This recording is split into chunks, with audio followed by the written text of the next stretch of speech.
And we are live, to quote Kurt Valenti, the one who's normally holding the spot down. But once again, it is the No BS show, the No BS show with BNS. I can't believe I just messed that up. How is everyone doing tonight? Another Wednesday. Back, the three of us, we were not on last Wednesday, but because y'all were on Tuesday last week, I want to say thank y'all for holding down the fort. I did pop my not so little noggin in on that show for a little bit just to say hi. And then, of course, when I had the opportunity to jump in on the GO conversation, I had to do so. But you guys were fantastic. I went back and rewatched the show later. Shout out Shane for jumping on. Apparently, he jumps on any show he can on this network as long as I'm not on it. So, well, the thing is, he asked me. He asked me like, "Hey, can I?" Because I was doing wiffle ball with him. He drove me home, and then he was like, "Hey, can I hop on?" I was like, "Yeah." So that's very what nice.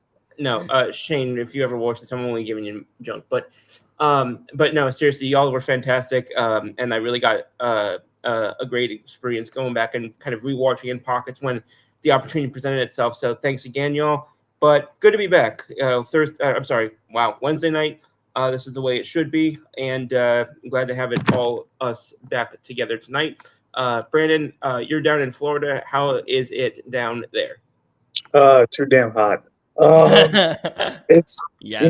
today wasn't so bad. We went to the beach, but we were only there for maybe like an hour and a half, hour 45 tops. And we went out to eat after that, so everything was good. As you can see, I've got my like Floridian type shirt on, collar shirt. Um, but no, it was good.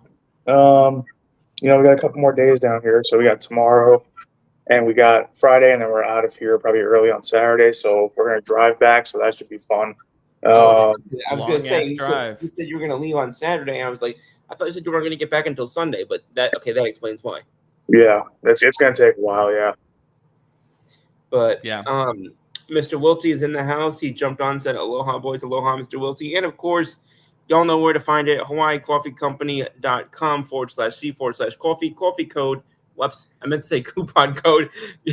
Patrick 10. Okay, but coffee. You're losing it today because of last week. No, but coffee code works just as well. But Patrick 10, all the sweet deals over on that site. And of course, highly recommending the ones that I tried most recently, which were the chocolate macadamia. And my favorite so far has been the dark roast that I had. And again, I think I said this a couple times before, but if you're somebody like me who doesn't drink straight up black coffee, this you might be able to. It's This a stuff pretty great black coffee. I it was. had some during the Argentina game. I was like, this is great. It's just so good. No, that stuff was really good. And we're gonna be getting more soon. I'm anxious to try it out. And thank you again, Mr. Wiltsey, for that. Yeah, Patrick, I still have so much left. Also, Patrick, Yeah, I can't relate. I've been tearing through that stuff. Patrick, give me your Open Championship prediction because I don't know who to take. I didn't like Rory this last month, so let me know what you have in there. Are we doing another fantasy or no? I don't think so. The only one that's really good is the Masters. The rest of them are kind of a mess. Dang and yeah, the rest of them are kind of bad. Not in any way biased because I crushed it last time, but I cannot believe that. Yes, but yeah, my father was like my father's the biggest golfing fan of anybody that I know, and I sent it to him, and he's like, "How did you do better than anybody that was in ours? And you watched the least amount of golf of anybody that I've ever met." But I mean, hey, it's similar with video games. Shell is the one I'm randomly good at, and it's the sport I watch the fourth most. So I hate that game. So upset with that game this year. So bad. Rob, can I ask you a question? Yes. Have you liked any sports video game in the last 5 years? Trying to think. CFB 25 was good. No, CFB 25 is probably my favorite of the last 5 years. And that had its issues, but I liked it a lot. NBA 2K14 Next Gen was pretty fun. Okay, that Yeah. wasn't the last It's- 5 years, I don't think. But yeah, I see what you yeah, mean. I that was pretty fun. I know NBA 2K16 was pretty fun. Was that the one with It was Vic Van Leer? Yeah. was that yeah 16 was really fun because I remember the park was really good that year. But it's There not was just me. It's not just me, Scoop. People are I tired know of no, sports I know games. it's not I know it's not just you. It's just like I don't know. It's just so funny the level of passion that you have for this. But I have a level of passion for it because I want to play sports games, but I have no interest anymore. I'm so real, done. I can't real, do it. real quick before we get back to like regularly scheduled programming, um, which 2K version was it where you could put LeBron on the Knicks? Oh, that was 14. That was 14 old gen when they did the LeBron greatness mode. Yeah. That was an extremely fun mode. It took me such a long time to beat because all the games are stationed on Hall of Fame difficulty. So it was extremely difficult. Um, but that was I missed that a lot because I remember 11 and 12 had some pretty good kind of old. I mean, now with my eras, And it's of pretty course, it's great. one.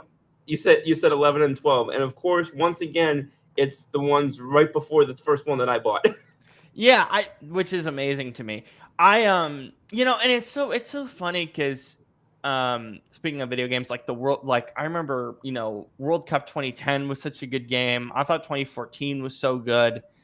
Um 2006, I know that's where a lot of people got started with FIFA was Germany 2006. So it sucks that I don't know how many of you have tried the Netflix game, the World Cup Netflix game. It is the most casual game ever, and it's not You that sent fun. me the video on it, and I was like, "What the hell is this?" Yeah, like Like, you play with your phone like sideways like this, and it's so annoying. I Oh, okay, so Scheffler and Fitzpatrick. True, true. Number one world ranking battle is gonna be sick. And hello to everyone else who's joining us. Yeah, I'm frustrated. I'm gonna do some type of EA Sports article at some point in the summer, before the season starts. I might wait till Madden 27 comes out because I think it's coming out fairly soon, or I might not just because I know what I'm gonna have, you know, in Madden 27. But I don't know. Especially with the microtransaction stuff this past week, which we talked about. There's still a long way to go, I think, before sports games get to a point where we're going to be happy with them, because we're just not. All right, World Cup stuff. It's a continuing conversation, isn't it, boys? Of the constant. Oh yeah, we're gonna score a goal and we're just gonna play defense. And we talked about it a lot with Arsenal running through their Champions League and Premier League run, and then hey, you see it with England. My biggest thing watching this was like I kind of understood it because it's like, okay, it's Argentina, like you don't want to put them in counterattacking situations, but the writing was on the wall for at least 120 minutes by that point, and then obviously they got the second goal. It clearly just doesn't work, Brandon, and we're seeing, especially from the South American countries, Argentina especially, that, and they've done it. Every team has done this style of football at some point during the tournament, but you're seeing our frustrations with the European game on full display throughout this tournament. I think that's kind of like the biggest thing I'm taking away from this World Cup. It's like, wow, this is not good football, just yeah. constant defending. And I think you could say what you want about the VAR stuff, and that's obviously there and it exists. But just from the core footballing perspective, I guess minus Spain, who's still here, because of their speed and their youth and things of that nature, which I know is pretty simplistic, but we are casuals covering this World Cup. But in terms of, hey, this is what's wrong with European football today, England gave you that example the last 25 minutes of this contest. I mean, we said at the start of the tournament that England, we didn't like what they were defensively. We didn't like their back line at all defensively. And we said that, that eventually along the way, at some point, it was going to hurt them. And today, I didn't watch much of the game, but I was following it on my phone because obviously I was out. But I was like, okay, they're up 1-0. But I'm like, if you're going to beat a team like Argentina, and we've said this for the last basically 3 matches that Argentina's played, you need to put up probably not even 2 goals against them. You need to score at least 3-4 goals against them, and then play lockdown defense. Otherwise, you're not going to win. And you can't So just score 1 goal and then play lockdown with all 11 no, men back and expect it to work yeah, no, for no 90 way. minutes. And the thing is, Not gonna work. Argentina's too skilled. Even besides Messi, Argentina's too skilled to just let the play kind of run through him. I mean, they do that anyway, but they have a lot of talented guys that can score from really any point on the field. That even like we said this too. Like Argentina has been playing with fire every single match they've played, especially in the knockout stage. Every match they've played with fire. But it's not so much Argentina being good in this tournament to me. It's the teams they're playing against not knowing how to finish games defensively. Yeah. And that's exactly what's happening every knockout. At every knockout stage game, every match they've played, the teams they're going against have a lead late in the last 15 or so minutes, and that team just completely falls apart trying to hang on for dear life against Argentina. You can't play that way. It's just This is the point that I feel is important here and how I look at it. I'm like, this is why we're upset with the Premier League. This is what our issues were. This is what our issues were with Arsenal all year. Yeah, they won the Premier League doing it, but it was ugly. It was ugly. But it was ugly. And then you're seeing every European team say, can we do the same thing on an international stage? No, because South America doesn't play that way. Yeah. It's the biggest reason Argentina's here. It's like the only European team that can beat you basically just defensively and with counterattacking is Spain. Spain's the only team that can do it. I think Spain doesn't do that all 90 minutes. They don't have a willingness to. And when you have a young player like Lamine Yamal, I don't want him back there the entire game. No. I want to counter. I want to push up the pitch. I want to play stable football. And that's also what excites me about this final is Lamine is so fast compared to Argentina that is much older. You know what it is, though? Group. I think that the way Spain played France, that is exactly because nobody saw them beating France, that badly. But that's how Spain's going to have to play again against. If they play that same way against Argentina, Spain's going to win that game.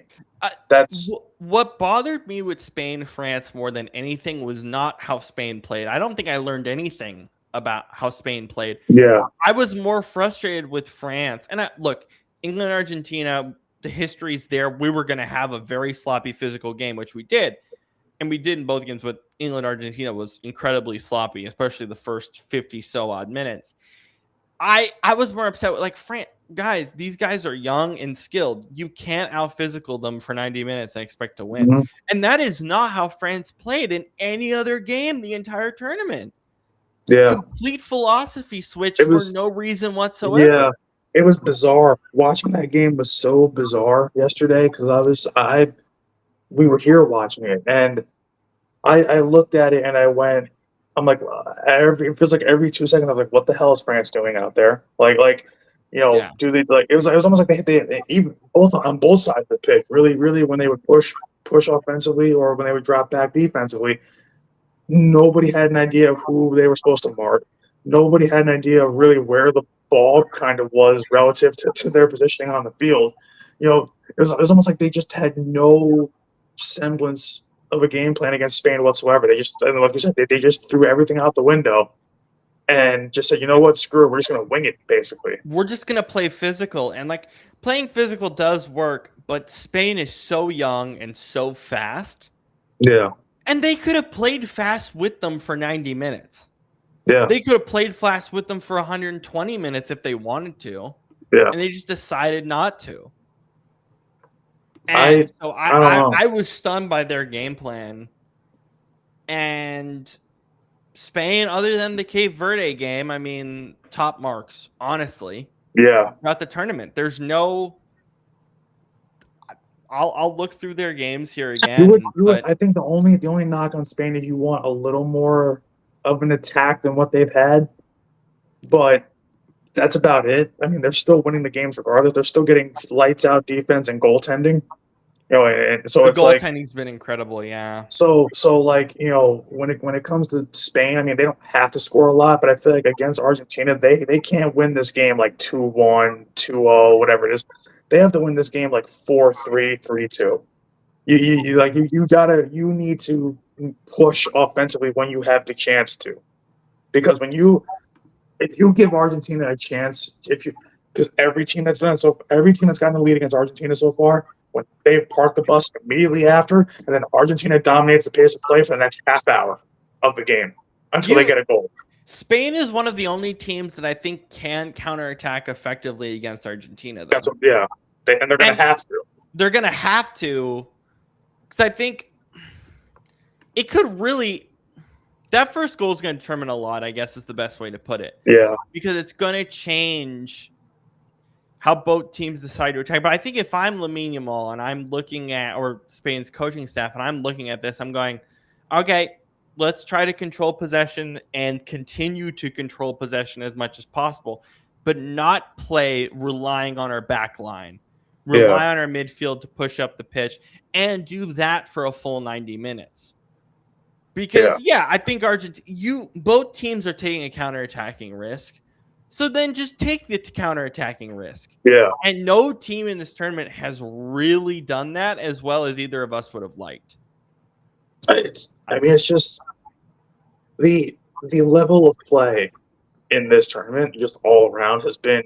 You've had some, like darlings like Cape Verde and all of and guys like them, but it's like, at the same time, they just the style, and we've said it before. We said coming into this tournament that we were worried about how this, what kind of football we'd be getting, and it's been really from every single country at some point. It's been sloppy all the way around. It's been sad, and again, I think it is the European nations, particularly the EPL, with this focus on this style of play that is really dry and really exhausting. I mean, and we're just seeing it across the board this whole tournament. It doesn't mean the tournament's not been fun. It's been fun, but footballing quality has been rough. The thing is, when it comes to at least to this tournament, and I know this sounds obvious, but it's true. Physicality doesn't dominate this tournament. It's speed and aggression. Speed and aggression will dominate this tournament. So basically, and this is why these two teams are in the final. If you want to break it down as simple as possible, speed and aggression. It doesn't have to be for 90 minutes. It could just be for the last 20 or 30. And that's been the difference. And that's why you have these two going up against each other Sunday afternoon. It's simple. Scoop, what has been your impression of this World Cup so far? Because I know you've been, slowly getting into this. So now that we're towards the end, how are you feeling as a fan, I guess, of this? Well, what's interesting is because I asked, I think it may have been both of y'all, but I'm pretty sure Rob's the one who answered. A couple days ago, I asked, are these the teams that you expected at the end? You asked that in the round of you asked that in like the round of. I asked that in the last 4 or 5 days. Yeah, it was a quarterfinal round. And you asked us, you're like, "Is this what you expected?" We're like, no way. Yeah, Switzerland? Did we expect Switzerland to do that? Did we expect Norway to do that in a way? Yeah, out of the 8 teams left, 6 of them, yes, because those were the ones that were supposed to be there. But Switzerland and Norway, hell no. But Norway just used their size so well. I had Norway making that run, so I at least could say I got that right. But no, absolutely not. And it's big for the Swiss FA because I think you're going to see them, push forward. And Norway's FA is in a great spot, but no way. And that's part of what's been fun of the 48 team format, but also it has been it's just way too much. And we talked about this a few weeks ago. The fact that we're considering 64 for 2030 and it's looking really likely that we're going to do that. I don't even know where. Now the group stage means if we do that, then the group stage means nothing. Yeah. It's the most wasteful group stage possible, other than like a few matches. So I don't know. Going back to actually answer your question, get a chance to answer your question. Just looking at the teams that in your answer to that, it was, I guess, because my thought process in asking that question was largely based in just what you mentioned. I mean, you think of casual fan, like being a casual fan. I'm the definition of that when it comes to soccer. And so knowing that, it kind of was just me thinking, okay, yeah, it's like, I mean, you and I go back to, when you put me up on FM for the first time, and it's, you're talking about, the big five, the big six in terms of nations and whatnot. So I was thinking, okay, yeah, this largely makes sense, having, these countries. I think what I'm looking forward to now, because obviously most of my interest in this thus far was seeing what US was going to do, and then they got blow rammed Rocked. by Belgium's, and I just combined Belgium and the Belgians there, so I didn't mean to say Belgium's, but Yeah. So I was not. So did my interest wane a little bit after that point? I would have to be honest and say yes. But that being said, I am still going to watch, these last couple, and see how it goes in terms of if there's anything, massive. Obviously, after the U.S. was out, I was going to be rooting for Portugal for Brandon, and then. I'm curious to see what happens now with, Messi over the last couple days. See what happens with. Okay, we got some breaking news here, because this may be the first thing I've ever agreed with Kurt on in a comment. What's up, boys? He says the best in the biz today: Messi, Bronson, Otani. I'm sorry, Messi, Brunson, Otani. I know what it says. I just can't speak. Messi, Brunson, Otani. What's the breaking news we got?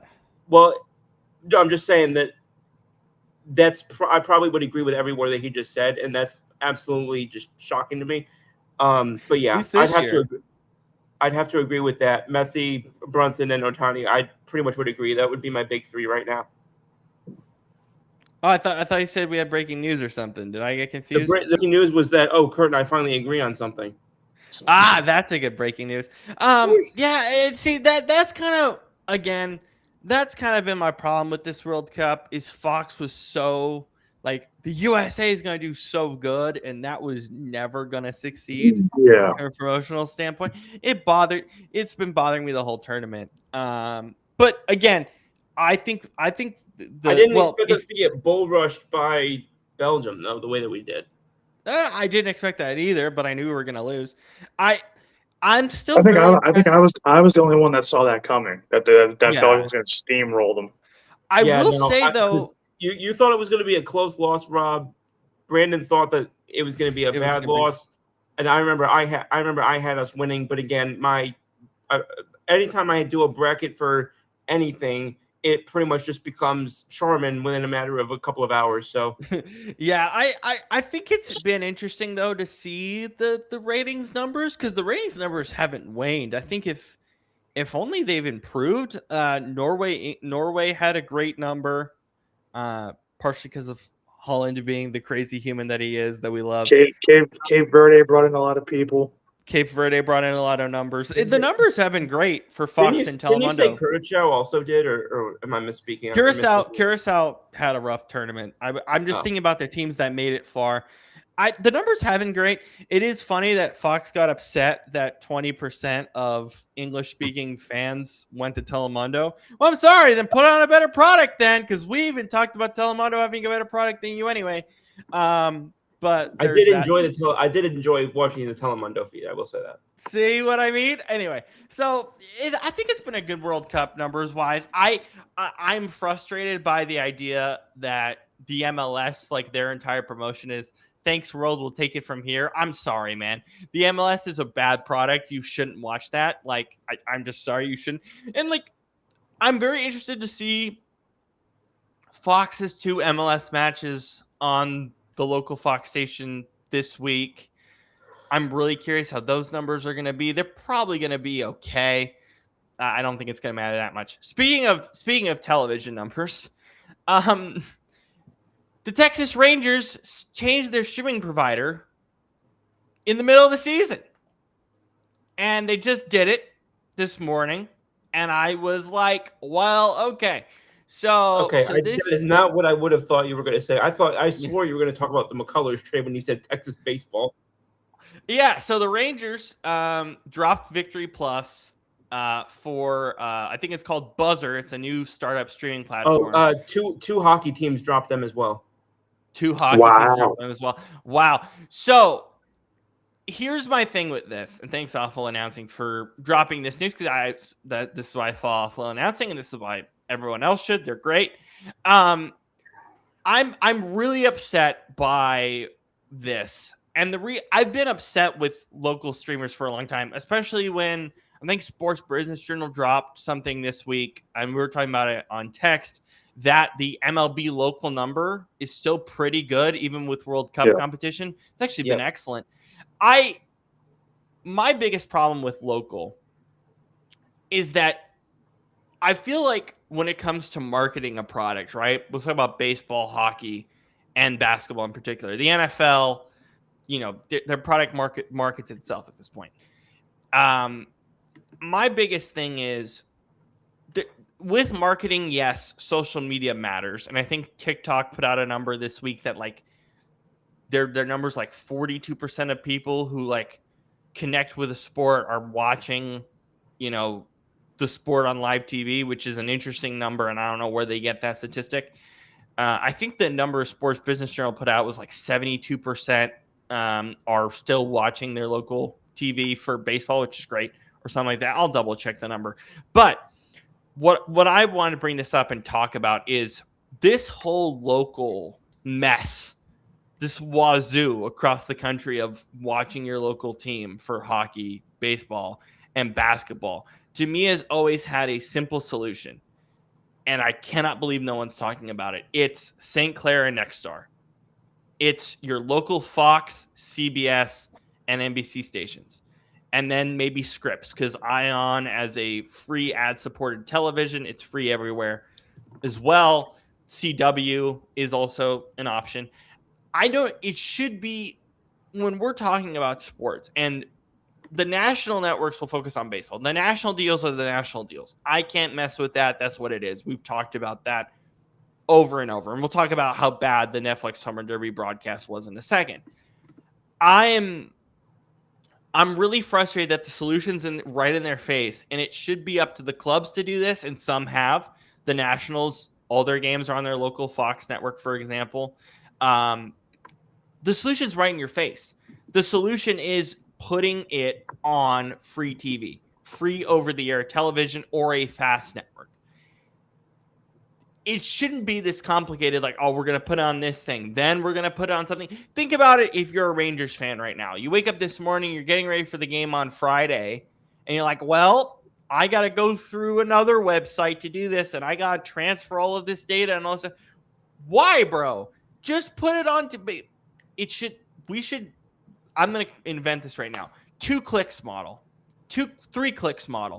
Pick up your TV remote, turn on your television, click on whatever app it's on. Don't have to pay for anything.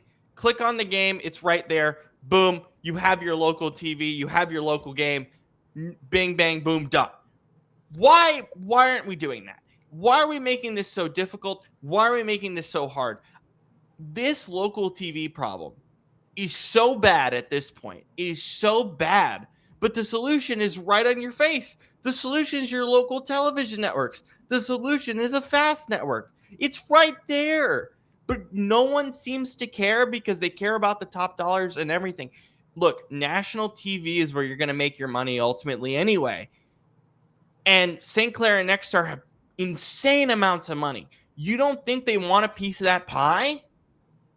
You don't think any local network wants a piece of that pie, which is a good chunk of money anyway? When you're baseball as a marketable brand, social media is somewhat improving. Again, national TV is whatever. But if you want baseball to mean something to people, it starts with, hey, if I'm scrolling through my TV and my local team is on and I have nothing to watch, fine, I'll put it on. Then you're creating more baseball fans. Local TV at its core, and the NFL's gotten this right forever with their preseason games, with Fox and CBS. And I know Congress has to get involved with that in some way, shape, or form. And I think, honestly, Congress should get involved here too. Because, honestly, Congress should be like, okay, you see the antitrust stuff that the NFL is doing, and we're upset with them with their antitrust laws. Well, if I'm baseball, hockey, and basketball, I'm like, all right, well, okay, we can bring up these 15 teams that don't have deals, and we can just put them on local Fox or a local Fox substation, and bam, there you go. You have the game, and we can put money back into our pockets based on the viewership and the ad revenue. When it comes to your local team, it should not be about top dollar, because you're going to make money anyway if you have the right, programs. But if you have local TV, the ad revenue is piping hot. It's right there. It's right there. It's literally there. You're making money anyway with local TV revenue. So just use that to your advantage and then make it easier. When I think of local television sports, the number one thing should be accessibility. Is this accessible and easy for the fan to access? And I understand the New York and LA markets are rough, and that's a whole separate thing. But for the 15 to 20 organizations across these three major sports, not counting the NFL, that are dealing with this problem, the solution's right in your face. Local television or fast networks. Easy, accessible, and you make a ton of money through ad revenue. Why is this so hard? Scoop, go ahead. Well, no, you kind of actually sort of drive away the point that I was going to make, which was basically the you talked about New York and LA. People want to clamp down on the fact that there's so many fans of teams like the Yankees, like the Knicks, like the Lakers, why do you think it is? It's accessibility. It's because when you turn on the television, that's who you can see. It's because when you turn on the television, that's what's available and it's because, newsflash, people want to be able to friggin' watch their favorite team. Shocker. It's why when I, excuse me, it's why when I talk to people who are, who they may have grown up somewhere that didn't have a team, it's like, well, this was the closest or this was the other. Or why the team that they ended up picking was the Yankees, even though they lived in, Montana. Because, there's a lot of places where they went where that was still the primary team. And,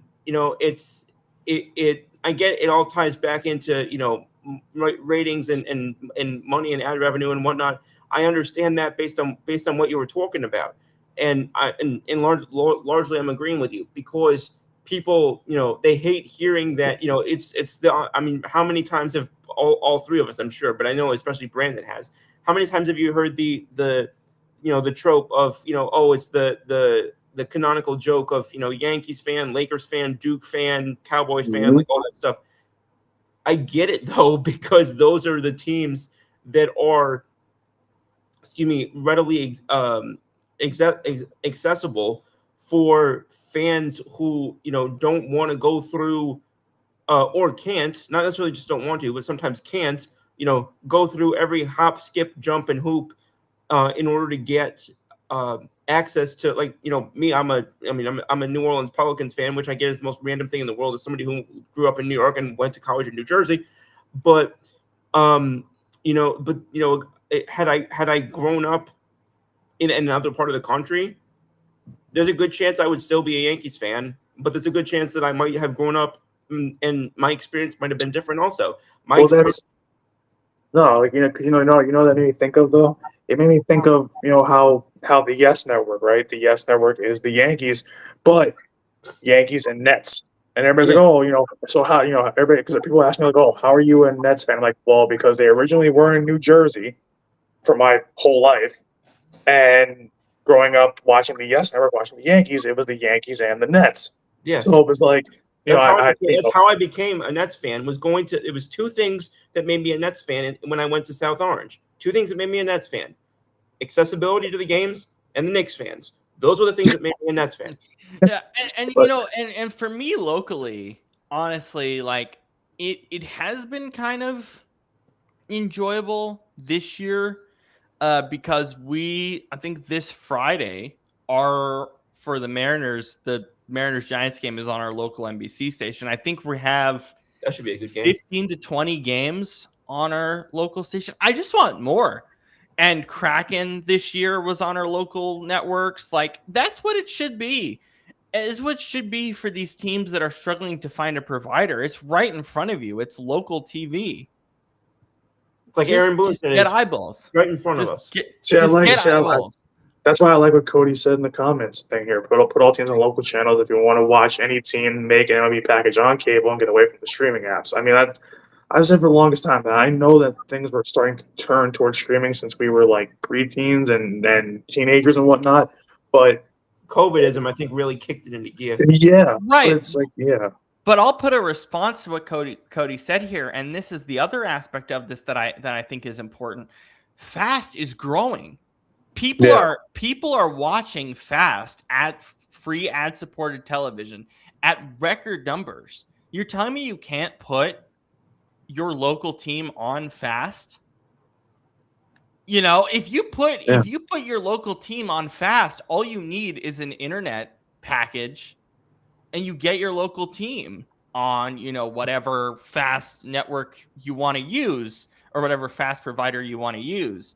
And so that's, you know, that I think is also another way to do it. So Kurt's question, I've been talking about this forever. He said, heard this on the radio. Only way the U.S. can compete on an elite level in the future is overseas.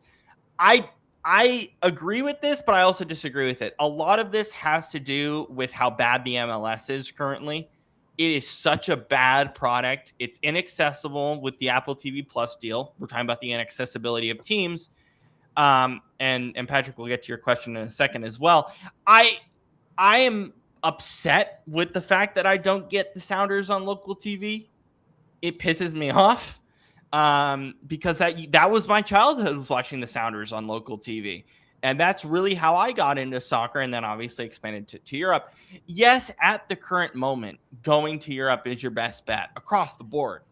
Yeah. But the MLS is in a really strange spot where, and I've talked about the youth thing across the board with, it's too expensive for youth to get involved. And that's step one. If we want to improve soccer in America, it can't be $2,000 for your team, for your kid to play, you know, at a pretty high level.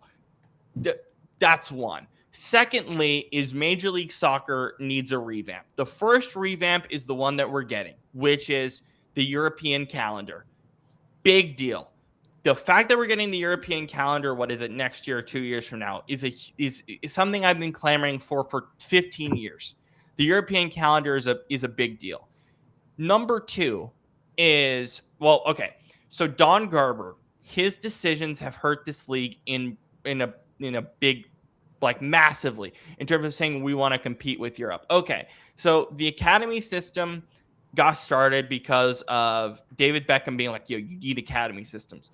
The MLS academy systems are fairly okay, but they're not to the level of Europe. We need to improve that infrastructure if we want the academy systems to mean something. I'm skipping college entirely, okay?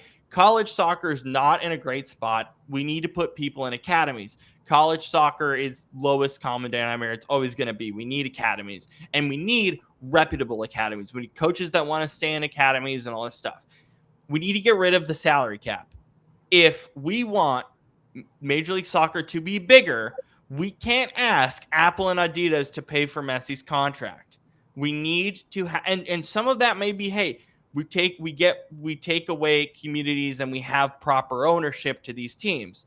I think we probably need to make that step, unfortunately, where we need like proper ownership. It shouldn't all be community owned. That affects your bottom line. That's really tough. Not every team is the Green Bay Packers in America. Let's be honest. Thirdly, the teams need to be back on local. The Apple TV Plus deal, taking eyes away from Major League Soccer is a big issue, and USL is improving because of it. USL is expanded greatly because of this, and I think we'll see. I think we need an MLS USL merger at some point if we want to expand the league the way we think or the way we should. But the MLS needs better infrastructure across the board, and the viewership needs to matter. I don't like Sunday night soccer. Why are we putting soccer on Sunday nights? Sunday night soccer was something Don Garber came from. He was the deputy commissioner of the NFL. He saw that Sundays worked and he wanted to bring it over to soccer. It doesn't work. You know what's available though? And you're not going to have Sunday night soccer when there's Sunday night football that exists too, and Sunday night baseball. And how women's sports has also taken over Sunday nights, and ESPN's done a good job with that. But you have Wednesdays. You have games on Wednesday. You have Wednesdays. You have Fridays if you want to take them. I think that would be big too, because a Friday is the start of the weekend basically. So that would be big to do it on a Friday. I've always said MLS on Friday night sounds like a great idea. It's one day earlier than your Saturday run. I think Wednesdays is also fair because we've had Wednesday games in the past. They need a prime time, a consistent prime time window, and Fox can provide them with that. And that's also why I'm curious, what is the Fox number going to be this Friday with 2 MLS games back to back? But I do feel like, okay, Friday window or Wednesday window, just take an open primetime window and use it, not Sundays. But the biggest thing is, but before we do all that, the youth system has to improve. I think MLS in the next 20 years can at least prove itself to be a proving ground for young players trying to get up to Major League Soccer. But we're doing the reverse. You know, we're taking players that's past their prime and putting them in Major League Soccer to bump the brand. And it's like, we should be able to do both.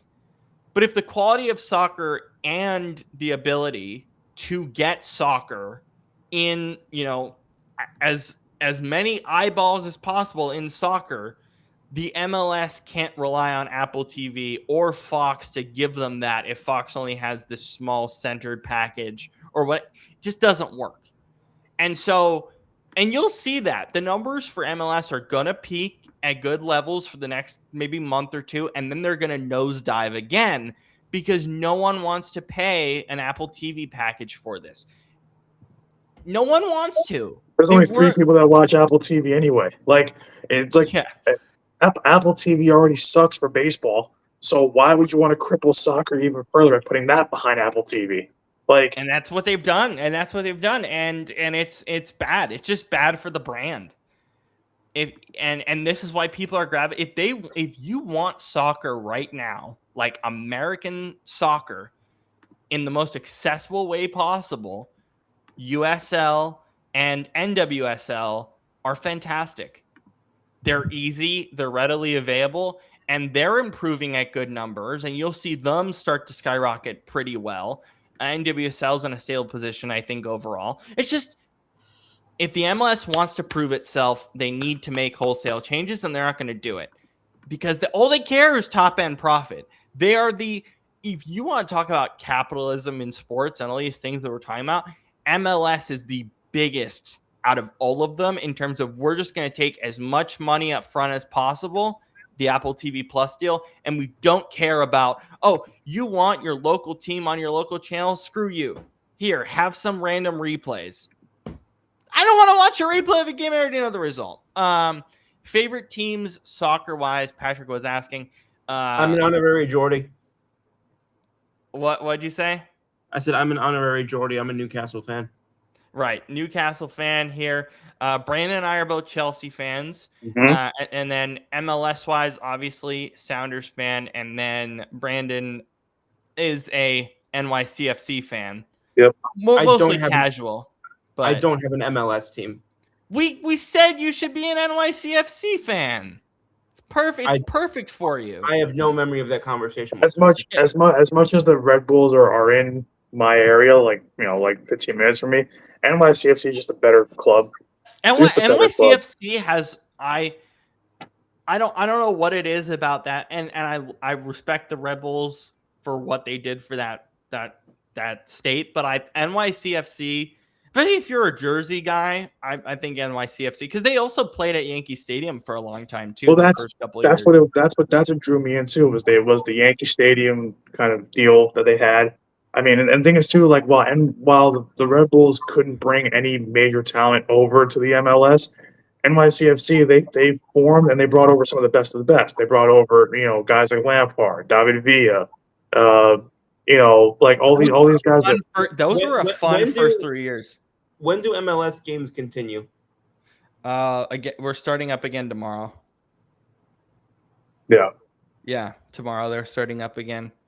But yeah, again, the issue is if you want to watch those teams, you got to fork up an Apple TV Plus subscription. So have fun with that. Again, it's pretty stupid. Anyway, so yeah, that's my MLS rant. It's a bad spot. I hate MLS right now. If you want to watch, as much as I dog on European soccer, if you want to watch European soccer, it's so easy. Premier League, you have NBC or Peacock, right? Yeah. And there's a good chunk of games on cable. They do a great job. NBC does a great job of that, by the way. I love what they do. They're the best in the business. Bundesliga just got a new deal yesterday.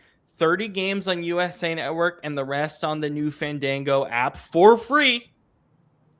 Literally every game other than those 30 games are free for the Bundesliga. Let me think. So we did England, we did Germany. The French league is paywalled pretty bad. La Liga is still on the ESPN deal, so ESPN Plus. So that's pretty rough. Champions League, Paramount Plus, you get every single game, and basically everything UEFA's there. So like that's kind of, I would say, if you want to get into football, Premier League and Champions League are easy, super accessible, and the best football on the planet still. If you want to watch football more coming up at the end of this World Cup, that's the two leagues you should start with. And if you're curious, Bundesliga, again, now being that accessible, go for it. Yeah, go for it. I wouldn't recommend watching the Primeira Liga in Portugal because there's only 3 teams that matter, and it's Sporting, Porto, and Benfica. Yeah, so. and I think it's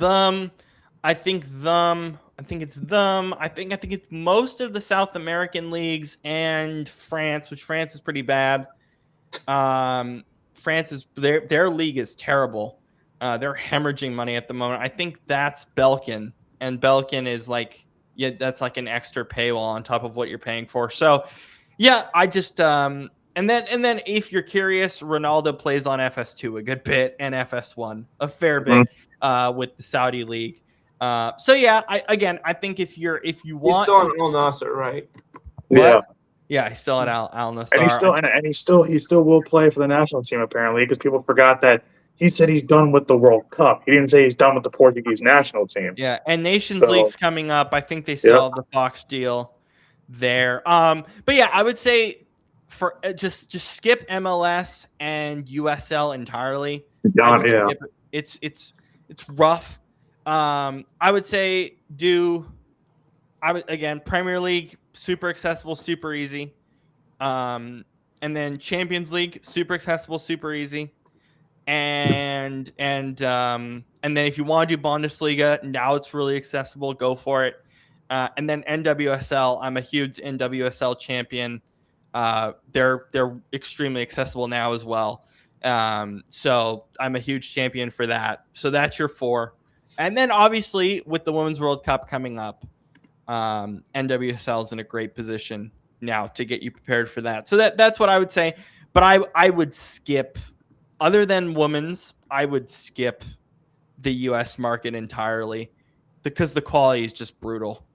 Yeah, it's just brutal for the men's side. So I just skip that entirely, honestly. But yeah, stop listening to Fox promoting MLS. It's stupid. Stop it. Okay. Home Run Derby. Netflix with the worst camera angles possible, and that's what I gotta say. It was so bad. Like Like he's like swinging a bat, and it's like, all right, we're gonna pan, dude. You know what? And I told you this, Brandon, that night. I was like, it felt like I was watching WWE Raw with like the Yeah. WWE Raw cameras, but Oh, it's the yeah. home run derby. That's what it felt like to me. They tried to be so cinematic for like no reason. And the worst part is like, this is why I miss like when ESPN would do the home run derby, because they wouldn't pan out 70 miles for a ball in the air. So it's like every time they panned out on Netflix, you thought the ball was a moonshot that was hit 500 feet. I'm like, no, bro, it's a fly out to shallow center field. I'm like, why are we panning to like, why am I getting the camera feed from the space station? Like, it's like I don't need that. Like, when ESPN would do it, right? When ESPN would have it, and obviously, and then Chris Berman was great at commentating it. It was always about the pitch, the swing, Yeah. and where the ball was landing. Yeah, that was Three it. pillars. That was it. Like, I don't need to, and I know that ESPN loves doing this. I know a lot of companies are doing this now, stations are doing this now. I don't need interviews from a player's best friend on a rival team that is talking as he's swinging the bat. I don't need an interview during a home run derby. Like, the amount of times that I was like, oh yeah, like, what do you think about this guy's approach at the plate? I'm like, what approach? He's in a home run derby having fun. He's just swinging swinging a baseball bat. Like, he's just taking batting practice in front of a million people. That's all it is. Like, I don't understand why. Like, and I love the spectacle of the home run derby. I mean, and if you're a fan of just, baseball in general, you will watch the home run derby. I hate when people say, "Oh, it's boring." It's not boring if you love baseball. It's a glorified batting practice, but all it is just fun. What, we can't have fun for so 3 much hours fun. watching TV? I mean, you're not going to get really, in terms of sports, you're not going to get any more drama than the last like 6 swings from Jordan Walker to take down Schwarber in the final, because Right. because it was like, because the thing is, like, he had, what was it? He had like 4 homers with like 5 swings left. Like, he was like, there was almost no chance he was going to get there. And then he just gets hot out of nowhere, rips off 6 home runs in a row to win it. And I'm like, that's phenomenal, because people don't realize is that it's glorified BP. Like, we are making fun of it a little bit, but you get tired taking that many swings. So for Jordan Walker to literally find not even a second gear, a third gear, and just belt that many home runs. I think he was pull happy. Like, he didn't hit any, I think, opposite. I think he hit maybe a couple dead center, but not many. But and his swing is so effortless too. Like, it looked like he wasn't even breaking a sweat, to be honest. Yeah. Like, he just looked so, like, I love like the pageantry of it, kind of like everybody's having fun, so it's fun. But broadcasting, that part of it is terrible. The broadcast is terrible. I've never seen Netflix try so hard to appeal to the lowest common denominator. They're literally trying to appeal to people who watch their television shows. Also, the other thing that we talked about that I wanted to mention on the show is you hated listening to Barry Bonds on Tuesday. You hated it. Or on Monday. You were so upset with his commentary. Because, when Barry Bonds speaks, you do listen because it's Barry Bonds. But, like, roids or not, people forget that before roids, he was still a all-star Hall of Fame path baseball player. But, so Barry Bonds is still respected regardless of his roids. But I think also the roids have gone to his head. Literally not just figuratively. Thank you. Like I was gonna say, not just because you can physically see it, but also because just mentally he's fried. Because I'm just like, I'm listening to him speak. I'm like, he knows a lot about, obviously, he's considered one of the greatest in terms of hand-eye coordination, bat path, all these different things, swing, bat speed, all that stuff. But it's like the criticisms that he has for certain players, I'm like, it makes me think that Barry Bonds hasn't watched baseball since he retired. I don't think he does. I'm like, I think he has, but I think he just watches himself over and over again. It's got. I mean, yes. I mean, listen, when you're Barry Bonds, you can do that. Yeah, no, But I'm not saying I'm 100%, blaming him if he does do that, but yeah, it just I can't for the life of me understand some of the things that like go watch some of his YouTube videos because the things that I think he says that he thinks are just like so either eloquent or just so profound or so philosophical. I'm just like you sound I like you're mean, having just an absolute just brain fart. I don't know if it was. I don't know if it was like just the need to defend. As a Yankee fan, the need to defend Ben Rice. But Barry Bonds was like harshly ripping into Ben Rice, and I'm like, why do you care so much, he was the Barry? single reason, the AL won yesterday, pretty much. Yeah, yeah, well, yeah, him and Bellinger, they Yeah, well, won. yeah, no, They I was won gonna the say All-Star game. I love me some Ben Rice, but put some respect on Bellinger's name. That's gotta Oh, that's yeah. yeah. That's another thing. I saw so many people freaking out that Miguel Vargas didn't win it. I'm like, he hit a tack-on solo shot in like the 8th inning. That home run meant nothing. Nothing. I'm like, That is why I talk about high versus low leverage situations because Cody Bellinger, National League wins that game yesterday if Cody Bellinger is not playing for the Yankees. yeah. Cody Bellinger literally was down to he was in an 0-2 count, 2 outs, bases loaded. It was a 0-0 game. It's literally to start the game. Like if Sanchez strikes him out there, that's huge for the NL. And obviously, if Cody gets the base hit there, that opens the door for the AL. That one moment changed the whole game, whether people want to admit it or not. It did. So, and the thing is, it set up Ben Rice to then drive in another run on top of that right after him. So, and that was basically the end of the game because it was just a Yeah. pitching goal after that. so like I hate when people are like, oh, what about Miguel Vargas? I'm like, Miguel Vargas' home run probably doesn't happen if it's not for Bellinger and Ben Rice. So, and especially for Belly for the 2-out, 2-run, single. So, like, It's making me realize just how underratedly annoying Chicago fans are because oh yeah, we had this happen with the friggin' Bears fans who wouldn't stay in their lane last year when they got a little taste of success for the first time since the Reagan administration. Well, hey, they got a Madden cover out of it. it's the dumbest Madden cover I've ever seen. We were talking about the PGA a little while ago. This is my golf clap. Yeah, and then we turn around and we got this, which because Murakami got hurt. Excuse me. Now and then the White Sox finally having a first taste of success, and now everything Miguel Vargas does is magnificent. Which again, I respect Miguel Vargas. I think that he's a very underrated infielder and a very underrated player, and I'm happy that the Chicago White Sox finally don't suck. But it's just I don't understand how you can take that away from last night's game, thinking that because it's like because he got his hand in the picture, he deserved to be the centerpiece of it.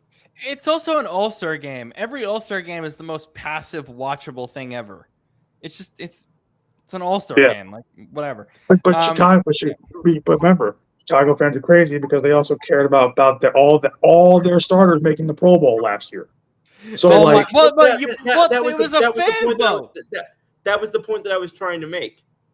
Yeah, well, it's a fan vote, and Chicago fans were like, "We're just gonna vote for our guys to get in, and who cares?" And the Pro Bowl is entertaining. I know, but it's like to me, like this is why. And we've said this. I mean, I know we've said this on the show before. We've debated this, but I can't stand the fan vote because fans don't know ball. They just don't. I got pissed off at the fact.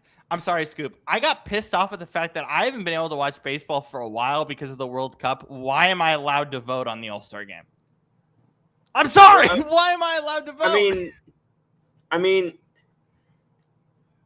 they might be thinking that if you haven't cared enough to watch a game because there's soccer going on, that at the same time, I know you have like 37 monitors over there. They might be thinking that if you haven't cared enough to watch, you wouldn't care enough to go and vote right then anyway. So I mean, maybe I guess I don't know why. my talking sounds like it's happening at like 0.5x speed. I don't know what's going on. All I'm saying, and Scoop, you can add to this. It's like the people who watch baseball should vote for this. Yeah, I would agree with that. But okay, so can I get into my rant now about the All-Star yes, game? please But go. more about Please the All-Star go. voting? This is your time. Okay, so the All-Star voting. Here's part of the problem that I have with the fan vote. Insofar as the part where we acknowledge whether or not fan voting should be the be-all end-all to begin with. I think there's a couple cases you can make. I think you can make the case that there shouldn't be fan voting. I think you can make the case that there should be, but it should be weighted against things like other players voting or coaches voting or whatnot. I think there's different ways you can argue that. Here's the issue that I have. Okay, the official website where you go and do the voting, it allows you to compare the players by 4 or 5 statistics. RBI, which tells you diddly squat about anything. Batting average, which I'm convinced that those guys are still doing their taxes on an abacus. And then home runs, and I forget what the other one is. But like, it gives you the most bare bones statistics to show you. So even if you are going in and doing it, not having watched much, but you're going in just to do it based off just the numbers. Even if you are doing that and you haven't watched a ton recently, you at least would think that the numbers being shown to you, it's like, okay, this is accurately reflective, or this is, significantly reflective of what's going on so far this season. No, it's not. It's not. It's not only is it a microcosm, but it's like, you guys know that allegory where somebody's sitting in a cave and they're being reflected of what's on the wall, but it's only what's right in front of them. That's what I feel like voting is like for this thing, because you're seeing this one small part of the picture that does not accurately reflect the vast majority of what's actually going on. Half of the guys who deserve to be considered aren't even options unless you write them in, which don't ask me how that gets determined. Half of the other guys who they got hurt, and also, in my opinion, All-Star voting itself, the timing is way too wide. Because that's for every sport, Because half the guys who I would have voted, and this is specifically when it first came out, and I told you guys this, I'm not doing my ballot for multiple weeks. And the reason why I didn't do it for multiple weeks, and I sent it in, I think it was a week and a half ago, is because, I sent it in on like the very last day that I could. Because guys were either going to get hurt, they were going to get injured, or they were going to suck. And about half of the guys for whom I would have voted if I voted the first day, at least one of those things applied to each of them. Most. And so, look at how much could happen on just a 2-week basis for an entire team. I mean, Brandon, you and I were talking the first couple of days of June about how, man, we lost Aaron Judge and the team got better. Since June 17th, we've been one of the worst teams in baseball. Yep. So I think that there are myriad issues with it, but the stats that they put up, because I'm sorry, not a lot of people are going to either know to, think to, or want to, or a combination thereof, go and dig up stats on other web pages and look up each of these guys on other web pages to think. Yeah, no one's going to go on Baseball Reference or what? No, right? Or Fangraphs or Baseball Savant if you're a nerd like me. Right. That's what I was thinking about, Baseball Savant more than Reference. Yeah. Did I do that? Yes. And I'm sure there's other fans who also did. But put some actual statistics that are going to be referenced when watching the game. Put at least an OBP up there. Put an OPS up there. Put, for crying out loud, at least put, a batting line or something of that nature. Right. Don't just give me counting stats that are getting inflated because the guy, has been available in every game because he's the only guy your team is paying at that position. I am at the place with every single All-Star game, including the MLB All-Star game. I'd rather just say, hey, let's do the voting, and we should do the vote. I don't even like how the NBA does their voting because their stuff's weighted in a very weird way, and I think it's all they need to fix the voting. I don't even know where to begin. But I just want to get rid of the games. I just don't think they're necessary. I'd rather just give because that's the one thing for Mets and Phillies players. Guess what? You're playing tomorrow. That's not even a break. Break is 2 days. Like it's not useful to We play the I friggin' rather Dodgers. yeah, Dodgers on Friday. I just don't like it. I just think just get rid of the game. We can have the voting. We can do a whole thing with the voting. But I'd rather just give the players a week off. And also give us fans a week off because it's a lot, especially baseball. I mean, there's so many games every day and all this stuff. It's See, I don't agree with you on that. I don't like that I haven't watched the Yankees in 4 days. That's fine. That's fine. But like, I respect the small break. And it's like, give just for the players, man. Let them go to Disneyland for a few days. Let them relax, and then we can go again. There's no reason for All-Star games. Why do you think that in European soccer they don't have an All-Star game? They think it's unnecessary. Stupid. It's not worth it. I just don't. There's no point for All-Star games. We need to get rid of them. They're dumb. They're stupid. I understand there's TV rights involved and all these different things.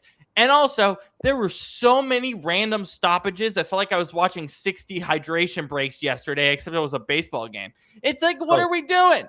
Good idea. Oh, Jesus. But yeah, it's stupid. I hate all of them. And we're gonna keep talking about this anytime. They're worthless. They're stupid in the modern era. Nobody cares. Let's get rid of them.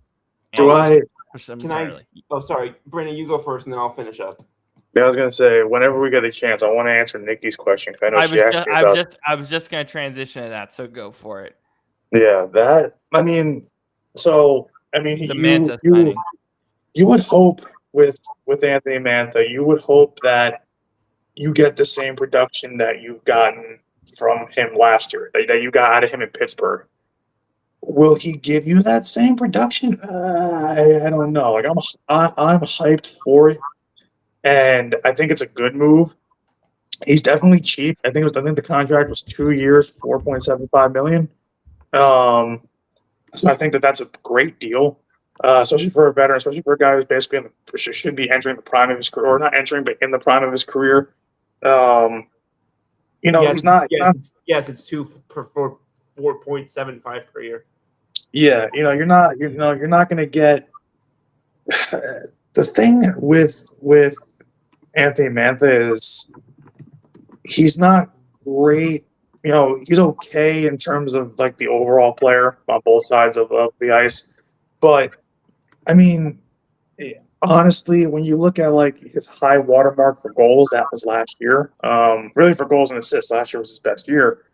But even if you get something like what they got out of him in Detroit, if you get 24, 25 goals, next year, that's realistically what you need. You need, he was on fire in Pittsburgh, and the thing is, I hope that carries over. I mean, he's got the kind of guys where in New Jersey now, he's got the kind of guys that can feed him the puck. Obviously, Jack can, Nico can. He's got plenty of support there, so I would hope for about a 25, 30 goal season. And honestly, if you get that out of him, that'd be great. For a multitude of reasons, because we just don't have any real goal scoring on this team outside of probably Jack and Brat. I think that's it. So Nico can score, but he's more of a two-way guy. He does well on both ends, but he doesn't excel offensively or defensively, but he's really good on both ends. Jack is your point scorer. Jack is your goal scorer. Him and Jesper play off each other well. I think Mantha's going to be on the second line. I think as he should. I don't think he's been the kind of guy in his career where he can be a first liner. I think if he's a first liner in New Jersey, then we've got some problems. But I think second line's good for him. He's definitely not a third or fourth liner. You brought him in to bring him into the top six, so he'll probably be on the second line. I like it in general. I mean, anytime you can add a guy who can score 25, 30 goals to your top six, that's important because you're not getting that production out of Timo really like we thought we would. We're not getting that production out of Nico too much lately.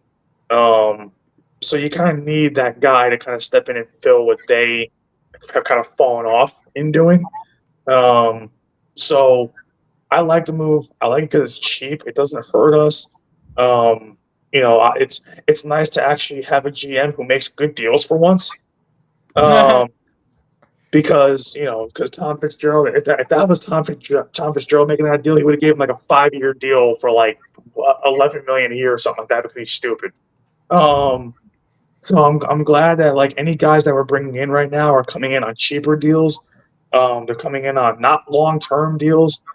I think that if I had to really think about, I think everybody can benefit off of if Anthony Mantha plays the same way and gives you those 25, 30 goals. Everybody on that top 6 is going to benefit. Jack will benefit, Brat will benefit, Nico will benefit, Timo will benefit, because they'll all the assist numbers will go up, the goals will obviously go up. It's another guy that can create for your offense. Where it's like, and the thing is, you need a guy like that because if Jack goes down again, we know that Timo, Brad, and Nico really can't score enough to carry that hole that Jack leaves. So by you adding a guy that goes in your top 6 that can give you those 25, 30, then, it can give you, roughly 60 points a year, then all of a sudden you can kind of spread that wealth out and everybody can kind of take a turn, scoring a huge goal, scoring on a power plays, late in the season. I mean, hell, if we get to March again and Timo Meier takes off and Anthony Mantha is having a good year, that's huge. So there's a lot of good things to like about this. He's not too old. It's not like you're signing somebody for 2 years and he's like 34 years old. You're getting him at 31 years old. So you're getting him when he's still, he's in the prime of his career still. And you just hope that he gives you exactly what he gave you last year in Pittsburgh. If Anthony Mantha gives you that, or even something close to that, the Devils will be in great shape. And then so with this move, you just have to bolster. You still have to figure out what you're doing defensively and in net and at goalie. But I think that's a move that had to be made. It had to be made now, especially with all these other teams around them in the Metro and in the East, just making moves. We talked about what was it, last show or a couple shows ago, what Washington has done and what Carolina coming off their cup run, obviously. What these teams are doing to kind of get to stay in contention and for a cup, the Devils kind of they have to compete. And Sonny Maeda's no idiot. He'll do what's right for this team, and so far everything he's done so far between clearing the bad contracts off the roster, not every single one of them, because you're not going to get everybody off the roster, but clearing 90% of the bad contracts off this roster, getting rid of a couple guys that were quote unquote fan favorites, doing that and bringing in a real experienced guy, a 25, 30 plus goal scorer, that's huge. The Devils needed somebody like that. So hey,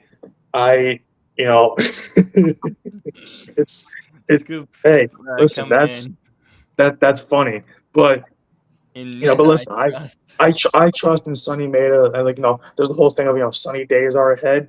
I would hope so, because Tom Fitzgerald put us in such a hole that I don't like when Devils fans right now, and I don't know if you guys have seen this, but I don't like when Devils fans right now are criticizing, it seems like, every non-move or every move that Sonny makes. I'm like, you do realize you can't fix this mess overnight, right? Especially your new GM in his first offseason, it takes a little while before you can make a determination. What's that? How's that saying work? They didn't build Rome in a day. Yeah, and the thing is like he's already making great moves. We've made more progress this offseason. That was funny from Nicole. Yeah, we made because the NTCs and NMCs from Tom Fitzgerald is nauseating. The amount of those he gave out, plus the bad extensions, plus the bad contracts in general, it was terrible all the way around. But what Sonny Maeda has done in one offseason is already better than anything Tom Fitzgerald had done in his entire GM career with the Devils. So I like. Sonny Maeda could literally retire tomorrow if he decided to. He's already put the Devils in a better spot going forward than Tom Fitzgerald ever did. So, because people love to say, "Oh, well, Tom Fitzgerald was in the building when Jack and Nico got drafted." Yeah, but he wasn't the one that drafted them, and he had no part in drafting them whatsoever. So, because if people remember, which Devils When fans people do, say in the building when that happened is crazy to me. Like I don't like when people say. big I don't freaking like deal. when people say It like, doesn't mean that he's the main guy who made a decision. This happens in the NFL too. like It's like it was he the was in same. the It was the building when same this guy thing. How many came. times are we in a draft? Not in a draft room, but how many times are we like seeing those video footages of being in a draft room, and you can just tell that it may be a coach and a GM, it may be a GM and an owner or whoever, but you can tell. We don't know which one it was, but one of them did not want to make that trade, or one of them did not want to make that, or one of them did not want to make that pick. The infamous, Shador Sanders Cleveland Browns situation. And I know what happened with our guys at one point, and then I forget which one it was. But like it's the same thing when people talked about, and it's a lot. It's a big reason why a lot of Yankee fans don't like Brian Cashman, is because it's like Gene Michael was the one that built the dynasty for the '90s. Brian Cashman was just there as an intern and then eventually assistant GM and whatever. But it's the same thing with Tom Fitzgerald with the Devils. They was like, "Oh, he helped bring in Nico Hischier and Jack Hughes." I'm like, "No, he didn't," and that was all Ray Shero. But that's the thing is, Cashman also was pretty much a hand-picked guy by Gene Michael. So if you want to if you want to look at and say, it was Gene Michael who identified the talent. Okay, it was also Gene Michael who identified Brian Cashman as the talent to succeed. Yeah. Well, you're always gonna have some bumps along the way. Your successor. Especially when you have one job for 30 years. Yeah, and you're a successor. It's like you don't know that your successor is going to be as good as you were, and then 9 times out of 10 they're not. And it's like, but it's also like, it was the same thing when we kept saying, "Oh, well, Jason Kelsey handpicked Cam Jurgens to be the next Eagles center," and Cam had a great first year at center, and then last year he was god awful. Oh my God, the penalties! Oh. So yeah, no, so I'm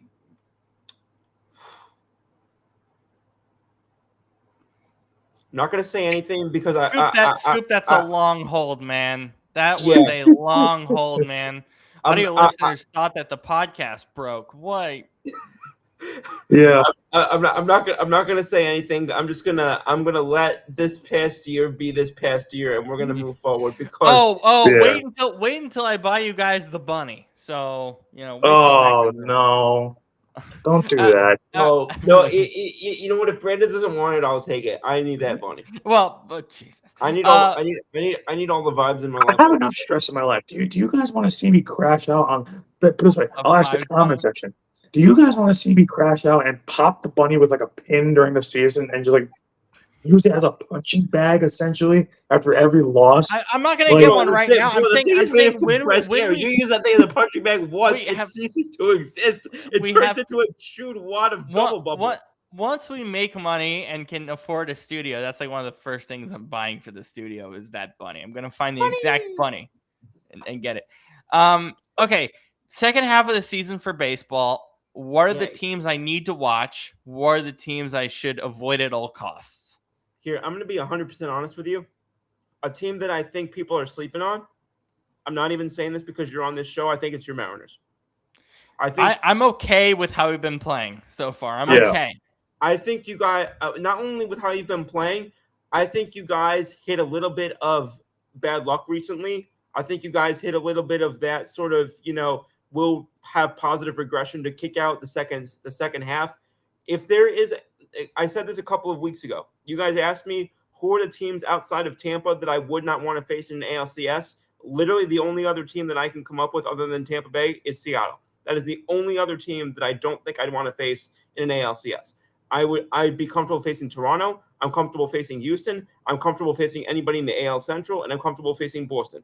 I am not. I would lose a little bit of sleep at night if I had to face Seattle in a 7-game series.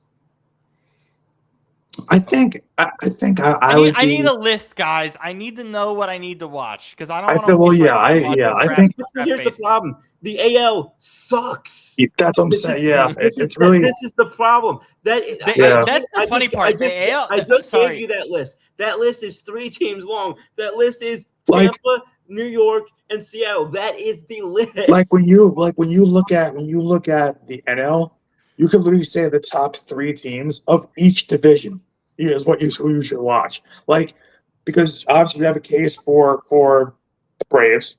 You know, the Brewers right now, the Brewers and Dodgers are once again Braves are like, watchable even when they're struggling. That's the crazy thing about them. yeah, like, you know, but that's like the Braves, the Brewers, the Dodgers all lead their divisions. Yeah. And they're all playing, you know, great baseball. The Marlins, keep an eye on the Yeah, Marlins. I would say the Marlins too, Phillies, the Cubs, the Cardinals are making a run. Here's what And I'll I say, mean, even Bob. Ask and me. I would Sorry. I was gonna say even I would say even though they're a little bit further back, I would still keep an eye on them. I think Arizona and the Padres, those two teams are fighting for the last wild card spot right now. So, I mean, the Padres, I think, fight themselves every couple of days. That team but is that's also what makes them fun to watch, is because you don't know what the hell is going to happen. Do you No, want? Do you that- want to I go? mean- Do you want to go division by division and kind of how you see the division sort of playing out and what's kind of watchable in each division? Sure, I'll let Brandon go for each one first, and then I'll go. Okay, I phrased that terribly. Each one of those will go through. Brandon goes, and then I go. Okay. Yeah. All right. We'll go with MLB standings here. And that's a great list, Brandon. I appreciate Scoop. I appreciate you telling me that there's only 3 that are really interesting because In the American League, yeah, the only 3 teams that matter in the American League are and 2 of them are in the AL East. That's what I meant. It's Yeah.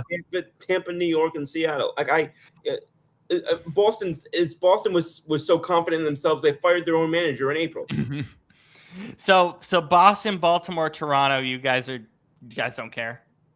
I don't. They don't even care. Why would we? I would just keep an eye on the Red Sox because after sweeping us, they've become hot, and they went from being last place to now being a half game out of a wild card spot.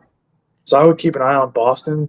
Not like compared to us, the Rays and the Mariners, but I would say like just keep an eye on that wild card race because they're right there. So they're getting better now. Like literally the same time they got hot last season is almost the same time they're getting hot this season. But So at that point, they still had the guys that they had just traded Devers for. All those guys are gone. They still had Alex Cora. He's gone. It's this is a lot different situation to me. yeah, I'm just comparing the timeline of things and just kind of where Boston's played up to this point the last like week or so. And while you keep talking, just give me 1 second. I gotta grab a bottle of water. yeah, and I think yeah. So I think when it comes to, like the AL East right now, like if I'd give like a future kind of update, I still think even though we're 3 games back and we kind of can't handle the Rays, I think the Rays are still playing way better than what they really are. I still think we catch them, especially once we get healthy, coming up in August. I think as long as we keep it within about 3-4 games the rest of the way, by the time we get healthy, I think we'll eventually catch them. I don't think this is going to be last year where like the Blue Jays just ran away with it. They almost choked at the very end, but the Blue Jays basically, kept their foot on the gas the rest of the way and stayed in front of us. I don't think the Rays are built to do that. I think that, going through the AL Central, that's tough because White Sox still just a massive surprise. Because the White Sox are a surprise, but it's like they're also only 4 games over 500. That's what I'm saying. It's like them and Cleveland. Yeah, them and Cleveland are fighting there for the division, but it's like the rest of those teams aren't any good, and Cleveland and Chicago are just kind of beating up on everybody else in that division, and that's about it. Like that's basically what's happening. So it's like I don't know how much I care about either one of them. I mean, they're fun story. Like, Chicago's a fun story if they can keep battling and maybe make a wild card. But I think Cleveland will catch them eventually, just because Cleveland still has a couple guys from their core of the last 7-8 years. So I think that's gonna be interesting to see who wins it because obviously somebody has to. But I don't think that that division is anything special. I mean, we've said that for years now. The AL Central is just not special. Can I be 100% honest with you? Yeah. If they hang on to him, I don't think that it's unreasonable that keeping Skubal, Detroit can win that division. Detroit could. The thing is, a lot of their hitting is not where it was the last year or two. Like a lot of their hitters are not really performing well. Minnesota has no pitching whatsoever. They like just look at that runs allowed number 485 is hurting my eyes, and like it. Okay, Cleveland. I don't trust them not to self implode, and Chicago. Yeah, it's a nice story, like we just said, but excuse me, I just feel like they're just benefiting a lot more from making mincemeat of a weak division than they are. Like, when was the last? Like, I mean, even recently, I mean, look right now, they're 5-5 in their last 10. Like this, Detroit has a more talented roster to me than any of those three ahead of them. Yeah, I think that's fair. And I would still, I hate him, but I would still trust AJ Hinch more than any of those managers ahead of him, even though I do like Steven Vogt. All right, AL West. Are you guys? Go finish up, Scoop. Sorry. Their leading team in that division is up 2 games over 500. Yeah, the AL West is terrible. The AL. So should I worry about Texas and Houston at all here? People bring this up to me in the comments all the time. You can hear it on record right now, July 15th, 7:47 p.m. Central Time. If New York doesn't win the American League with this conference the way it is right now, clean it. Because there's no excuse to not win the AL when you have lost Aaron Judge and are still sitting again. Like I raise you the Rays because of how nasty they've been. I will say the Rays. The Yankees. The Yankees just beat Tampa, though. The thing is, to me, we almost have to win the division, I think, to win the AL because our record at the Trop is abysmal, and I don't want to start a series there. Want to play at the Trop? If we have to play the Rays, I prefer us to have the home field advantage, not them. And also because that place is just a house of horrors for the Yankees. And B, that I cannot stand when I don't want to see a postseason game at the Trop come down to a fly ball lost in that garbage heap of a roof. So that is 100%. We were yelling about that last week. Yeah, yeah. Anything on the AL West? Should I be worried as a Mariners fan here with this? No, I wouldn't. You know why? Because I'm just like, you guys are still the most complete team there. And because Houston's really just thriving off the back of Jordan Alvarez, and that's about it. In terms of just their hitting. Texas is weird because Texas is like, even though they're winning the division by a game and a half or realistically 2 games, it's weird because everybody's talking about the Mariners and Astros now, and I don't hear anything about Texas ever. When people talk about that division, and I think that Texas, with the rumors of them looking to deal some guys, I don't know why you would if you're winning a division at the All-Star break, but I think that I still think the Mariners still have the best chance to win that division out of any of the 5 teams. I mean, the A's, they were fun for a while, but goodbye. The Angels, it's like. The Angels are the Angels. That's just a walking. That's like I said. That's St. Mary's School for the Blind over there. By the way, the Angels are on national TV way too much. I don't know why. I mean, I know it's the LA market, but it's not the Dodgers. The Angels suck. I'm convinced that that's just to get, which I don't think is unusual or unreasonable.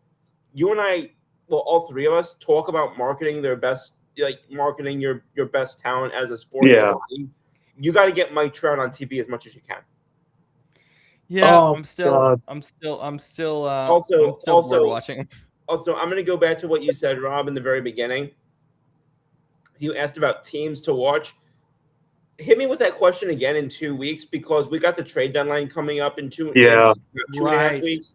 We'll So rehash it. I'm just saying right after the All-Star break. yeah, We can I rehash know. it in 2 I'm weeks. just I keep looking at these teams, and I keep thinking about, well, Houston could trade a couple of guys. I think LA could trade a couple of guys. I think that the Nomads could trade a couple of guys. I think that Boston could trade a couple of guys.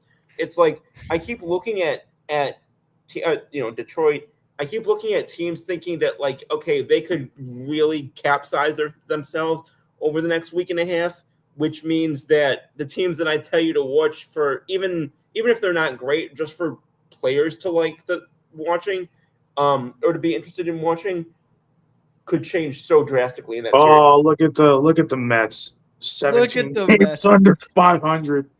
Oh, I boy. watched the still Mets. do I not watched the Mets a understand. lot. I watched the Mets a lot during 4th of July weekend. I was like, why are they even on TV?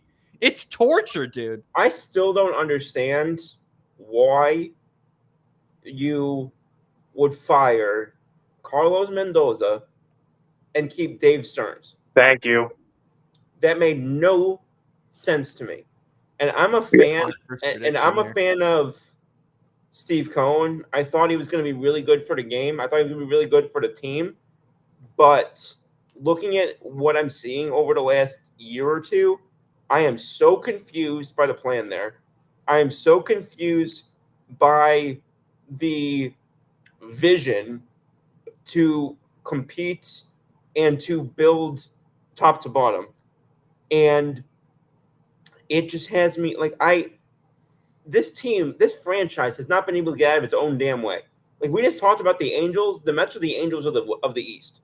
And You know what's funny too? Mets Phillies tomorrow during our show. I'm gonna have that on in the background. So we'll oh my see how God, bad. You know, We'll see how bad the Mets are gonna the implode Mets on are going to national get their TV tomorrow. turkey blasted. you know what it is about Steve Cohen to me, and I said this. I said this even when he came in, as the new owner. I was like, everything about him just screams just great value brand George Steinbrenner. Because I'm like, this What's guy great wants to value spend brand mean? it's because great value is the Walmart brand. It's like a knockoff brand. So Oh, I like didn't know that. It's like so Aldi. like Like Aldi. yeah, something like that. So it's like, to me, it's like Steve Cohen always just screamed to me like, wannabe George Steinbrenner.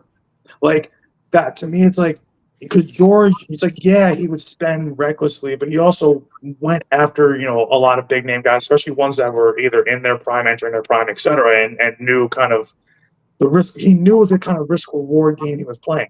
Steve Cohen to me just seems like he's signing guys that are just sign them. big, Just just sign to them. sign them, and just big names, and has no clue about. First of all, because also it's just let's just take this year at face value. You bring in Polanco, you bring in Bichette, you get rid of some reason. You get rid of Brendan Nimmo, who's one of your best players in franchise history in the last 20 years. Bichette was insane. Do you remember that press conference when he literally looked to his agent and was like, "Am I going to be here next year?" Like, I Like, don't understand. Like, I cannot think of a worse way to ingratiate yourself to your fans than that. I just don't understand. Like Steve Cohen, that just saw like to me, like I'm convinced that Steve Cohen's almost like just one of those guys that's that we harp on every year, like a Woody Johnson, where it's like he's nowhere near the team, and it's like he's just picking names. Like, oh, I know that name from 5 years ago. I know this one from 3 years ago. Let's sign him to a big contract because I know who that is, and I don't know who this is, or I don't care who this is, so we'll get rid of him. Like you're saying, oh, let's go get Bo Bichette. Granted, you give him a big deal, but it's split across 1 year, basically each year. So, I understand that. But getting him and sticking him at third base, why did you think that was ever going to work when he is a shortstop and second baseman by trade? Then you get Polanco. Polanco had up until this season played one career game at first base, and it was last year for Seattle. So I'm like, and so like, oh, we're gonna bring him in and stick him at first base. What the hell are you doing? Like, I think you're giving them deals that they don't deserve. They're not worth the kind of money you're giving them, even if it's a 1 year or a 5 year, etc. It's like a roster. Remember a few years ago when the Colorado Rockies randomly signed Ian Desmond to play him out of Oh, position? God. It's basically Yeah.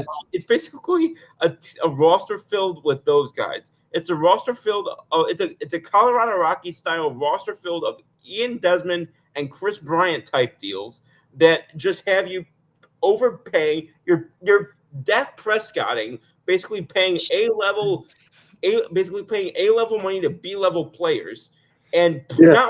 not only that, but it's like signing a bunch of Dak Prescotts and then asking them to play tight end. Like- So Atlanta, Love you, Philly, Miami. Do I have to worry about Washington at all? They're young and they're fun, but they like, to me, I want to see, because I keep hearing that CJ Abrams is a big deadline target for teams. So I'm not sure yet, because Washington did play us pretty tough until we basically, we stole 3 games from them. But so Washington is tough. The problem with Washington is, I don't care about them unless at the deadline they feel serious enough to compete and they go out and get bullpen help, because that bullpen is complete garbage. So They have needed bullpen help every year that I can remember, except for the year they won the title. basically, like, It's so weird. they've got the hitting and they've got decent enough starting pitching. They just do not have a bullpen to save their life, and they haven't had one for years. So it's like, I don't understand. Like, I Even the love the years they had fact that, Sean Doolittle and Tyler Clippard. like, they've got. I mean, hell, what does it tell you when they're bringing in, former Yankee, when, basically a kind of technically a journeyman in Clayton Beater to pitch against us, and we just knock him silly out of the game and basically win the game. I remember when I thought that Clayton Beater was going to be actually a solid player for us. Yeah. But man, life comes at you fast. It's just like, it's rough. Like, Washington has a lot of guys who should be excited about. They've got. Oh yeah, I think they could easily finish exactly at 500 this year.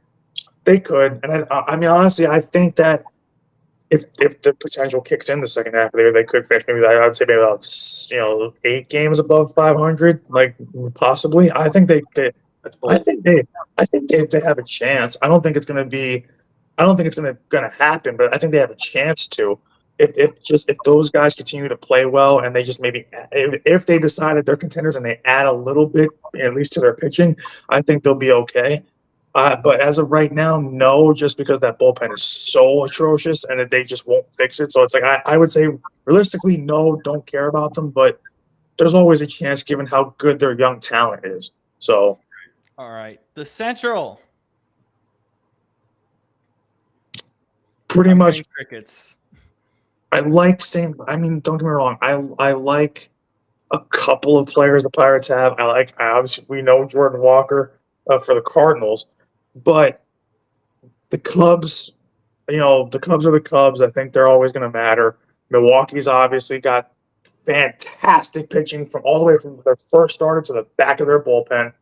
And I mean, and they just have a bunch of good players, good solid players. I mean, Bryce Terang's one of them. And they're still even with how great how much of a pitching heavy team they are, they're still the number 2 team in scoring in that division. Yeah, so it's like, that's, to me, I think the Milwaukee's completely fine. You can watch them all the way through even to the playoffs.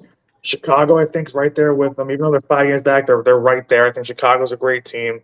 But yeah, same. The rest of that division it's kind of tough going forward. I mean, the Cardinals only 5 games above 500. Jordan Walker's been fantastic. I think they converted. I forget what his name was. O'Brien. I think they converted him to being a closer. Riley O'Brien. Yeah. Yes. He almost killed Junior Caminero, but still, regardless, I think that, they have a great closer. They have pieces, like, just like the Pirates. They have a couple pieces that people should like, but they're not a contender. I would say they're not a team that I really think can make noise. Like, Chicago can make noise. Milwaukee's fantastic. I think everybody else is kind of just middling, and Cincinnati has 1 or 2 good players, but after that, it's just nothing but crap. I don't like Cincinnati at all. So I have a different opinion on this than you. I think any one of those teams, and I'm including Cincinnati on this, I think any one of those teams is watchable on any given night. I think that Cincinnati, keep in mind, you still got, yes, it's not a deep roster, but if you're, and Rob, you're a big stars guy. You're a big, market your stars guy. You're a big, get your talent guys up there on TV. Ellie De La Yeah. Cruz, The Reds are on TV so often. Sal Stewart. There is, you go top to bottom. I honestly, if you're just asking me about deepest, I think this is the deepest division in baseball. And I think that there's a good chance, in my opinion, that the division leader and that three of the playoff teams in the NL come out of this division this year. I think that I think this division could have 3 playoff teams in it. That's fair. See, for me, that's how I feel about the East, because the Marlins have had a good year. The Phillies are they could have easily spiraled after Don Mattingly took over and they got better. And then the Braves are the Braves. The same Don Mattingly that I keep getting told that New York keeps screwing up by not hiring. Yeah, I don't want him in New York. I don't think that would work, but it works in Philadelphia. I think that's okay. Yeah, and I think that. So I think, to me, it's like what you said, but for me, that's the East. And I just think that, NL Central is just one of those. It's just, the Cardinals have that pedigree of they're another one of those kind of legacy teams and a lot of, history wise. So it's like the Cardinals, no matter if they're winning that division or if they're third like they are now, they will always be watchable to some extent because it's the Cardinals. I actually like the Pirates more than the Cardinals. I'm not going to lie. But again, you remember that I was on the Pirates train before the season started, so I might still be riding that a little bit too hard. Yeah, to me it just feels like they're overachieving a little bit. I think they'll come back down to earth. Like that's just kind of how I see it. But like the Cardinals to me seem like they are a team that can get hot, and the Cardinals just. It's that history thing that keeps repeating in my mind. Obviously, I love what Jordan Walker is, and I love what he is for the game and for that team. I love Riley O'Brien as a closer this year, and obviously he's an all-star for it. So I like the Cardinals a little bit more. I don't know where they're going to finish. Like, to me, I just think that if there's 3 teams going through, I think it's in the NL East. But the Central does have a good chance. I think the NL East would put three teams through. But just to me in the Central, like what I care about the most going forward, is the Brewers. And honestly, the only way you would care to me like about the Cubs and Cardinals is like the Brewers and Cubs matter. I think the only way you would care about the Cardinals going forward, I should say, is obviously they're only 3.5 back of the Cubs. That's a rivalry game. That's important. Like there's always great games between them every year. Yeah, I think Cardinals is like probably right behind Dodgers Giants as the number 3 rivalry in baseball. Yeah, I would think. Yeah, it's just one of those just tried and true kind of rivalries. So like I think that's also what could kickstart a little bit of St. Louis on a run going forward. Especially because 3.5 is nothing. Like people make a big deal about it when it's like the Yankees being 3 back of the Rays, but it's like 3 back is nothing. That's one series. So, I don't look at it as like, to me, it's you can start if you go into the second half, like you can, like the teams that should panic are the ones I would say are roughly like 9 games back around there and then on down. But like really, if you get on a real great run for 3 weeks, you can go from being a 4th place team to being second in the division. So like I don't give up on teams like the Nationals right now. I don't give up on, like I said, I know I don't care too much about the Cardinals, but I like what they have and I think they have enough to make a run. But I think that's it. Then the NL West, and that's where we'll kind of finish that, is like the Dodgers are the Dodgers. That's what they are. Like they're great and fun and just everything. Yeah. Right. I mean, we could probably skip the Dodgers and talk about the rest of this division, honestly, because the Dodgers are just that good.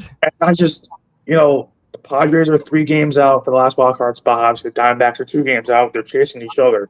So I think that wild card race is important. That's probably why you have to watch those two.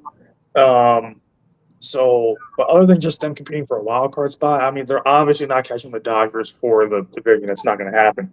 So I honestly like Arizona more than I like San Diego. So but I mean, the Giants, ever since winning those 3 titles, way back when we were preteens going into being a teenager, like, ever since that, the Giants have just been one of those teams where it's just like, I don't care. Yeah. Rockies are the Rockies. They have a couple fun players. They have an exciting young core, but they're still not good. There's just a lot there that kind of has to, slowly change. Although I would say the only reason you're keeping an eye on the Rockies is some of their guys being trade deadline, pieces to look at. But I also don't think the Rockies are going to be too quick to make any moves to get rid of guys, to bring in guys when they have a couple guys who are pretty, up and coming. Like Hunter Goodman is fantastic. I think that's, he's a name we've heard a lot, obviously, because the catcher market's not great this year. So we've heard, his name floating around. But I don't think the Rockies, knowing, they know what they have in him there. And I think that, he's some guy where it's going to take a big package to go and get him. Someone's going to give up some, a pretty good amount to get him. So, Brandon, but if it's not Jeffers or Rutschman, would you want him on New York? I mean, well, here's a better question: would you want to make the trade for what it would cost to get him for New York? I don't think so, because I've seen a lot of mock trades. Obviously, a lot of these Yankees pages are putting up, and I'm like, they're like, oh, Hunter Goodman for this package. Who says no? I'm like, the Rockies, because you're giving them nothing in return. Like, I hate the social media trade people, because they're like, who says no? Yeah. I'm like, everybody says no to like 3/4 Yeah. of these. Shut up. Every time this trade season happens, this is one of my favorite parts of being a sports fan is when the trade frenzies happen, everybody's trying to compete to improve their teams, both for the present and for the future. But oh my gosh, social media gets plagued with these freaking just eyesore, just brain numbing. I don't even know what to call. I don't even know what to call them. I don't even know what to call them. But you guys remember? And I promise this is not making a political statement, but I'm just saying. Do you remember a few years ago when one of the candidates said, "Every time I listen to you, I feel a little bit dumber for what you just said"? That's what I feel. That's what I feel reading some of these, because oh my god! Do you Scoop? Do you know about the bin that's running for office in the UK? No. Oh God. He's a trash can. Like, he's a guy in a trash can suit, and he might win office in the UK. I don't even know how that would even be allowed, but they can go for it. He's a bin. I'll find him right now. He's a bin, dude. I know you sent me that picture. 20 years later, and we're doing and taking a whole new definition of yes, we can. Put it this way. His name is Count Binface. I don't get why. I don't know how that's gaining. I mean, listen, we can say that we don't know. That's insane. He's a bin. Damn it! I can't find a picture of him. Well, you know what it is. I found a picture of him. Apparently, his actual name is Jonathan David Harvey. Oh my God! It sounds like one of those shooters that you read about in a history textbook. I was just going to say, it sounds like a serial killer. He's a bin. Put it this way. Nothing. I shouldn't be that surprised, because if we can sit there and say, oh, no way a celebrity would get into office, and Donald Trump did, then how about a guy in a bin suit? Then what? You know what? Let's go for it. Screw it. But to get back to Scoop's point about Hunter Goodman, I I still have forgot I that. said that, to be honest. I still have that wariness of like of not wanting Colorado guys in New York, but I but to me, I think he's probably your second best bet. I still don't know, but I don't know why that they're pushing aggressive. It feels like every flavor of the month for catchers for like the Yankees trade targets have been like Jeffers, Dingler. Now it's Goodman. I've Like never. No, I mean, Goodman. I was just asking about Dingler. I haven't heard. I've heard it early on, but back when they said that Jeffers was like the number one, like when this first came out back in like late April, early May. Yeah, I Jeffers is the name I've heard most consistently. I just don't want it because the injury history scares the crap out of me. So I don't want I don't want it because I trust Rutschman's glove more. it. And that too. That like I don't know why the Adley Rushman thing is not really getting much play right now compared to a couple of the others, because I'm like, to me, he's the best case scenario for the Yankees. My guess is it's not getting much play because of the whole in division thing. That's my guess, which I think is stupid, but that would be my guess. But also keep in mind, I mean, trades just really haven't started yet. Yeah. So, and here's another thing, and people may think, oh, it's why are you making such a big deal out of this? I do think it matters. The trade deadline this year is 3 days later than it normally is. The trade deadline this year is August 3rd. When it comes to trade deadlines, every second matters. So I think because of that, I think you're going to see, like, and I just realized this while we were on air tonight, I probably will miss most of the trades that happen because normally I'm used to covering them on either this show or shows like this in the run up to the trade deadline. But because I'm going to be on my trip, I leave on the 31st. So because I'm going to be on my trip, I'm not going to probably be able to cover like any of them. So, but like that's when I would expect most of these things to happen. I think you're going to see most of these things happen in like the last 72 hours before the deadline. Yeah. Anything else on the NL West, Scoop? No.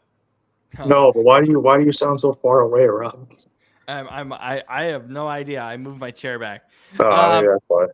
All right. So, Mr. Wilsey says, question, trapped on an island, only one unlimited streaming service. Which one do you want? This is the easiest thing in the world to me. I have an idea. Yeah. This is so easy to me. They all don't have. They're all so fragmented.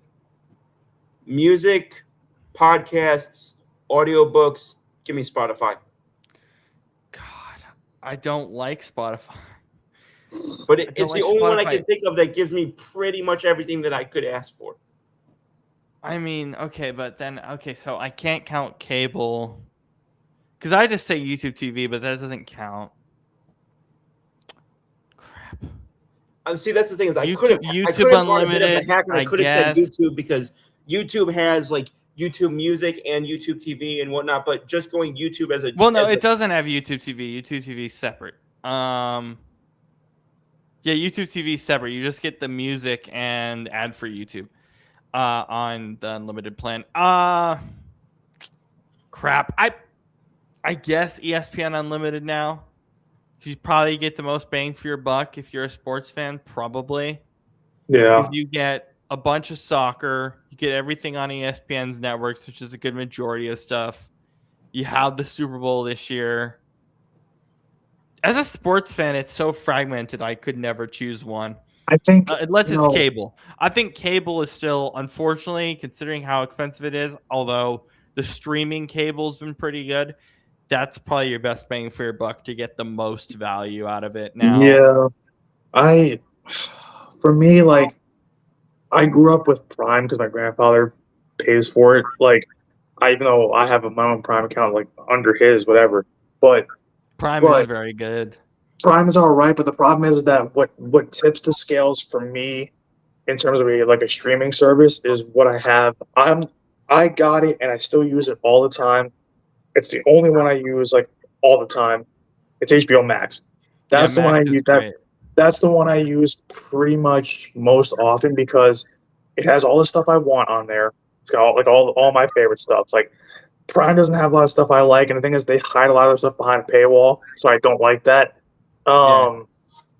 So it's like you can have Prime Video, but it's like, what good is it if I can only watch a certain amount of things and other stuff that I really want to watch is behind a paywall? Like, renting a movie for like $12. No, thank you. Yeah, Patrick. My thing is, as much as I love movies, I'm a movie theater guy, number one, and number two is I don't care that much. I'm too much of a sports fan that if you told me you just can't watch movies, I wouldn't care. I think that I'm not a movie guy, to be honest. So I think love that- movies; it's my passion. But I'm going with what I watch all the time, what I put on. It's sports. That's it. You know why? You know why I also say HBO Max, and this is also why Patrick knows this because we talk about this, off air.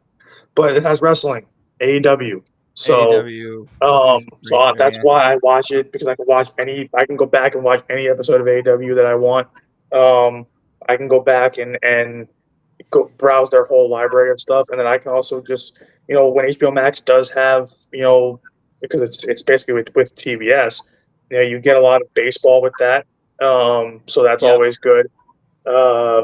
I wish they had more, because they really get mostly just baseball and NASCAR, and also playoff hockey. So that's all. Usually you get a lot of that too, which is nice. Huge, and basketball to a degree.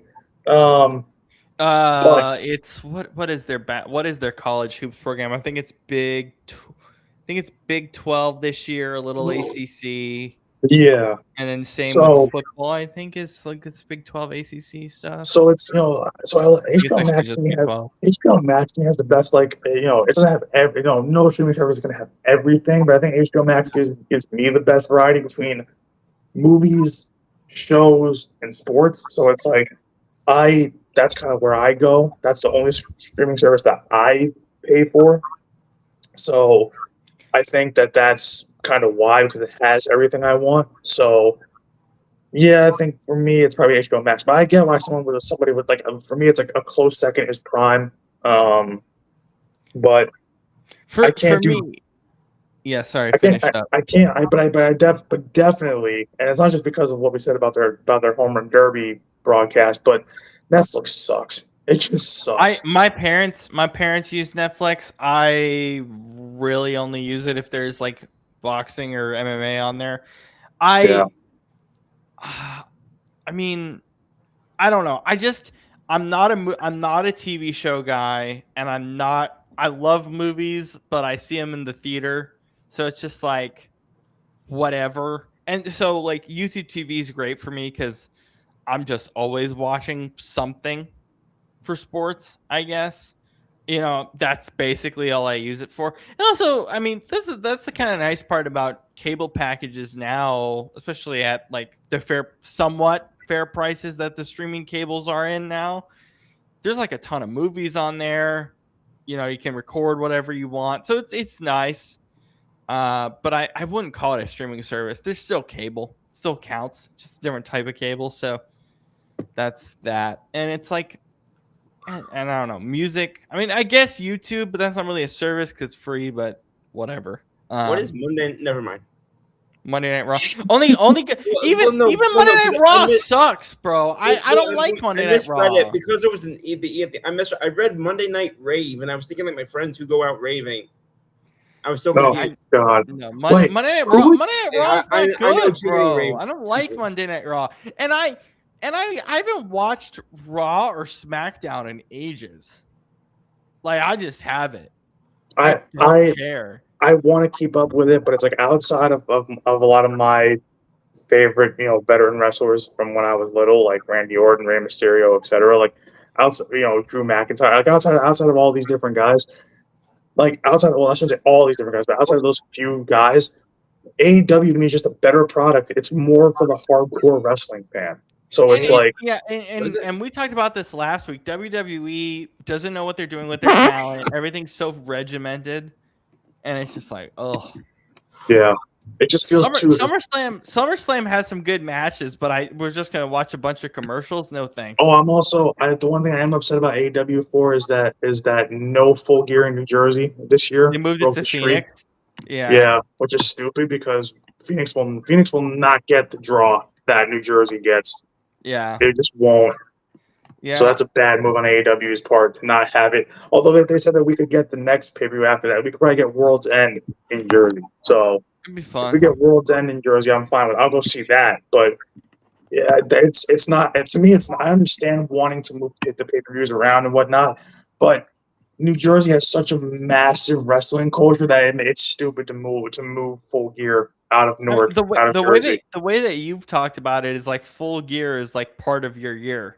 It's like just like this big part of your calendar It's year. become that because Full Gear, like they've had 3 shows here in the last 4 years. Like Full Gear has become like Jersey's pay-per-view.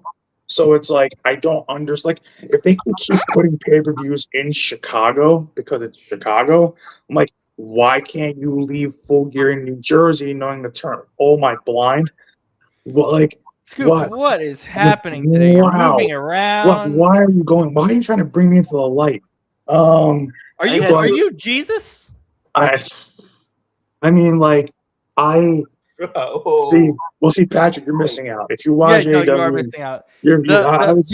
Beach Bass. Brandon told me Beach Bass was really good. I haven't recorded. I gotta watch it. Oh yeah. Because they actually give a crap about what they're putting on for matches. We said this for the last few weeks now. Like, that's also why I'm bummed that Full Gear is not in Jersey this year. Like, I hope that one of these pay-per-views will be in Jersey, but I'm bummed that Full Gear isn't, because Full Gear is considered one of the bigger AEW shows of the year. It's considered one of their bigger pay-per-views. So it's like, you're not going to get, even if Jersey gets World's End, you're not going to get the same kind of hype around it that Full Gear had.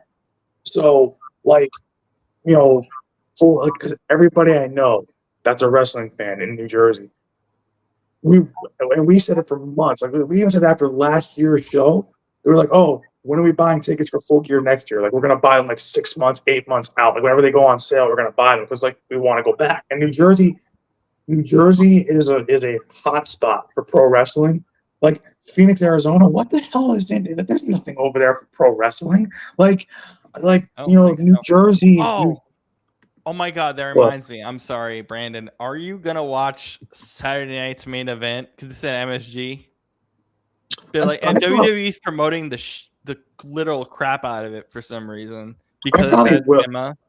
I probably will, just because it's MSG. Even if I don't, I'll watch all the highlights and whatnot. But like, I mean, that's just the problem too. I have with WWE is like I just don't find their shows entertaining. Like to me, it's like I'm always trying to right now, Dynamite is going on because it's Wednesday. So like right after this show, after we get off, I'm gonna go watch the replay of Dynamite to see what I missed tonight. So I'm just somebody, and I said this before on this show, but for those that don't know, like, if you grew up in the era that like a lot of my, me and my friends and I grew up in, which was the ruthless aggression era, and also the early PG era, so the early 2010s also. If you grew up in that era, then AEW is for you.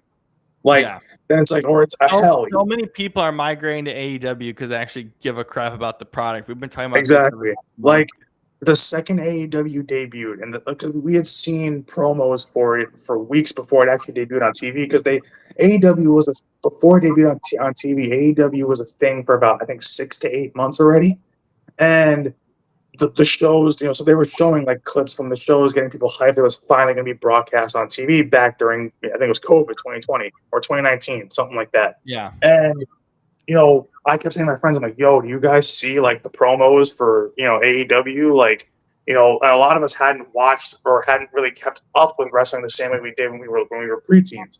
So like a lot of us, like me, had been out of watching wrestling for 5, 6-ish years, maybe more. And we were like, oh my God, like, this is bad. Wrestling is back on TBS for the first time since WCW closed their doors in 2001. Now, I was a 1-year-old, so obviously I'm not going to remember that. But I think that they just know what to do with their wrestlers. I think and it shows in the product. And I think when I saw like the vignettes and the promos and all the kind of commercials for AEW, being like, oh yeah, AEW is going to debut on TV on this date, all my friends and I, we tuned into that first. Go ahead, Scoop. Okay. We when they debuted that on TV for the first time, I forget if it was 2019 or 2020. We were all like, "Oh my god!" I think it was 2019 because it was still in front of crowds right before COVID hit, and we all just lost our mind. We're like, "This is phenomenal. This is way different than anything WWE is doing at that time, and they're still different now." So I'm like, it's and the thing is, the AEW was in a bad spot, back in 23, 24, right when they started to kind of decline in viewership, and everybody's like, "Oh my god, they're going to start dying off now," and all of a sudden, the last year and a half, it's shot right back up. Where it's yeah, and people again are so mad at WWE's product that they're just like, well, whatever. It's just that's what's tough is like, you'll see Patrick, if you want to watch Jericho, watch AEW because that's where he is. So like some of the guys that you'll love, like Patrick, like they show up in AEW a lot. So you've got sorry, not it's fine. But so Jericho's in AEW. I mean, a few guys. I mean, there's been guys that have come in and out of there like over the last 7 years. So like you had like the roster at one point had Cody Rhodes, especially when he was really good. I don't think he's that good now, but he was really good coming. He was the one that started AEW. The Young Bucks, who when they were coming up in TNA were known as Generation Me. But the Young Bucks are there still. I mean, but just Samoa Joe is there in AEW still. The one guy I wish would have came to AEW because I think he would have been great there, even though he never did and just up and retired with AJ Styles. I wish he would have went to AEW at some point. I'm hoping Sheamus comes through there now. I would love it. I think oh my god, the response he would get would be insane. Right now, Edge and Christian actually have the tag titles in AEW. So that's for longtime WWE fans that you'll love seeing that.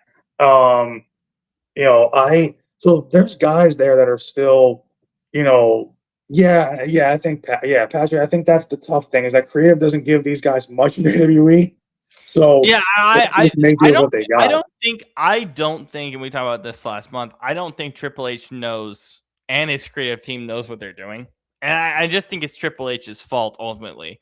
Because they're like, let's repeat this storyline. It's so low effort. I mean, it's like he's also most of the guys that he has working alongside him are his former buddies. Like Shawn Michaels is I think head of creative, I think now, or creative director or something like that. So it's like Shawn Michaels, I think, is still the lead for oh my god, for NXT. Yeah, which I don't touch NXT. I could care less about NXT honestly. But yeah. I think that's. I would say before we go, if I could pitch, if I could pitch a wrestler to you, Patrick, and because Rob knows how much I love him right now, because I think he's the best pro wrestler in the world right now, and the storyline he's involved in right now I'm almost convinced that it'll end with a twist, just given what we know right now. Will Ospreay is phenomenal. Oh yeah, he's fun. So, I think that, if you want to watch something with a good storyline, kind of building up to it, but anything that Will Ospreay is doing right now is phenomenal in AEW. That's, of course, with Jon Moxley. So, I think that's great. So, yeah, that's the thing is, too, is with no live, Patrick's saying with no live shows in between big days, I think they're out of time to develop storylines. I mean, yeah, it's like that's part of it, too, but also it's like they're overpopulating shows. They don't need Saturday Night's Main Event. They don't. That was never they never needed it when they brought it back, because that used to be a thing way back when that they used to do. But you don't need that was where AEW. So Will Ospreay is in AEW now. But he's phenomenal there. Like the story he has going on with the Death Riders and Jon Moxley is great. I'm almost guaranteed that storyline will finish with Ospreay eventually, screwing the Death Riders, or they'll turn on him and he'll end up being because right now they're kind of like tweeners where they're just beating up anybody that stands in their path. So people kind of love this storyline, but I think that eventually AEW loves their long-term storytelling. So because people kind of and AEW fans don't forget this, but Moxley is the one that basically put Will Ospreay on the shelf for a while. So it would make sense for Will Ospreay to come back to then eventually join the Death Riders like he is now, win a lot with them, learn from them, kind of have John Moxley be like his mentor, and then eventually get his revenge and hopefully take a belt from them. So Patrick, they're on TBS, but like I said, if you have HBO Max, they're on HBO Max too. But they're on TBS. They come TNT on, some nights too. yeah, Depending and on some what's yeah. on. Well, what you said, AMC? TNT.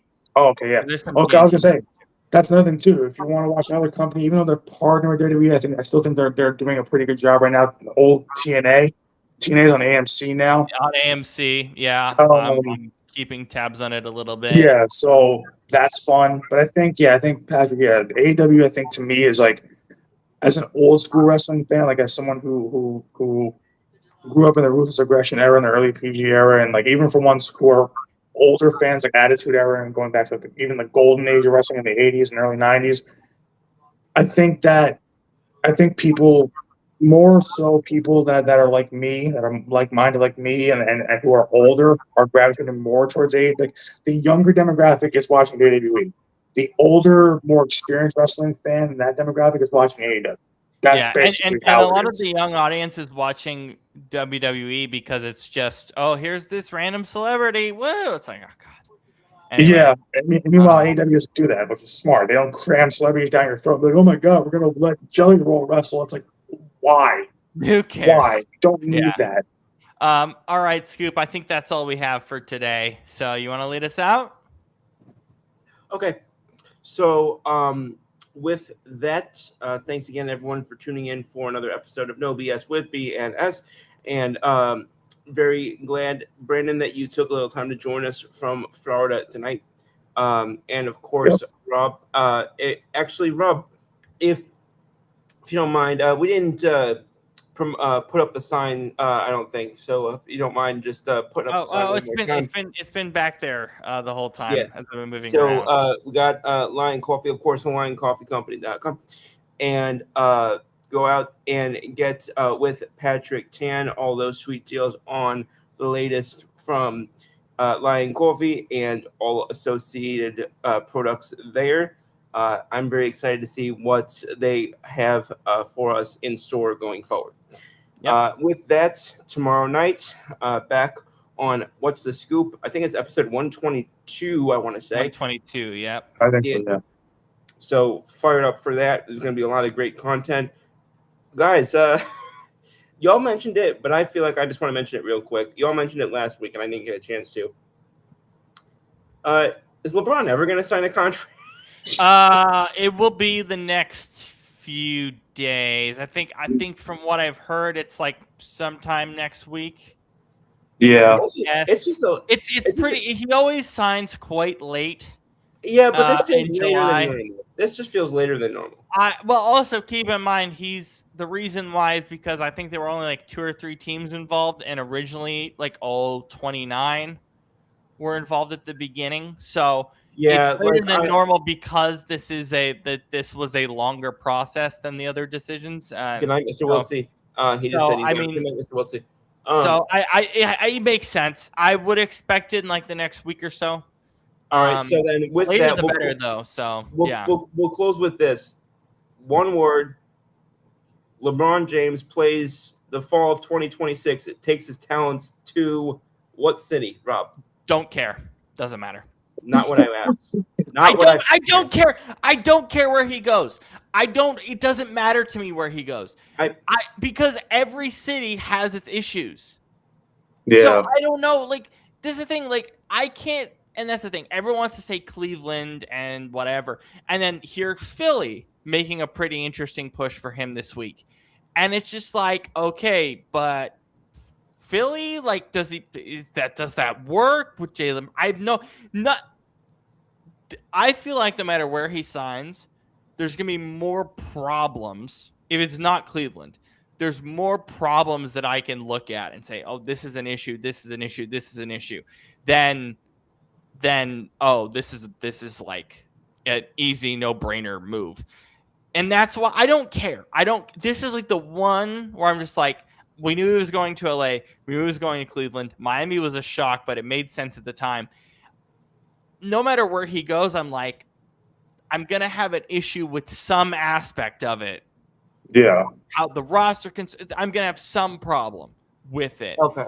And so that's my thing. Right. And then, so that's how I feel about it. It's like, All I right. just So wanted to Rob, as often when I ask these questions, says he doesn't care. I Brandon, don't care.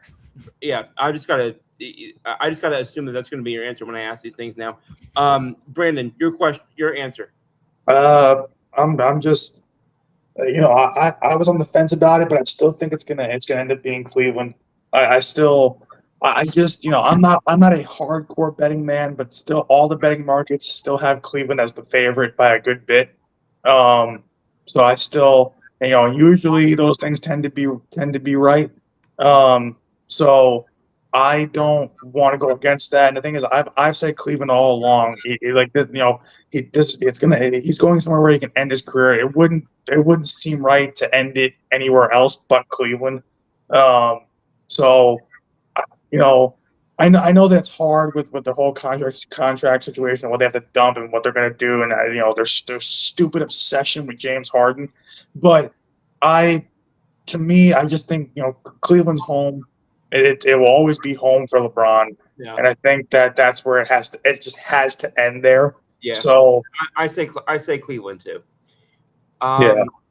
And with that, all right, for Scoop, Brandon, Rob, we'll see you tomorrow. What's the Scoop? Episode 122. Same Scoop time, same Scoop channel. Scoop, Brandon, Rob, out. Good night, y'all.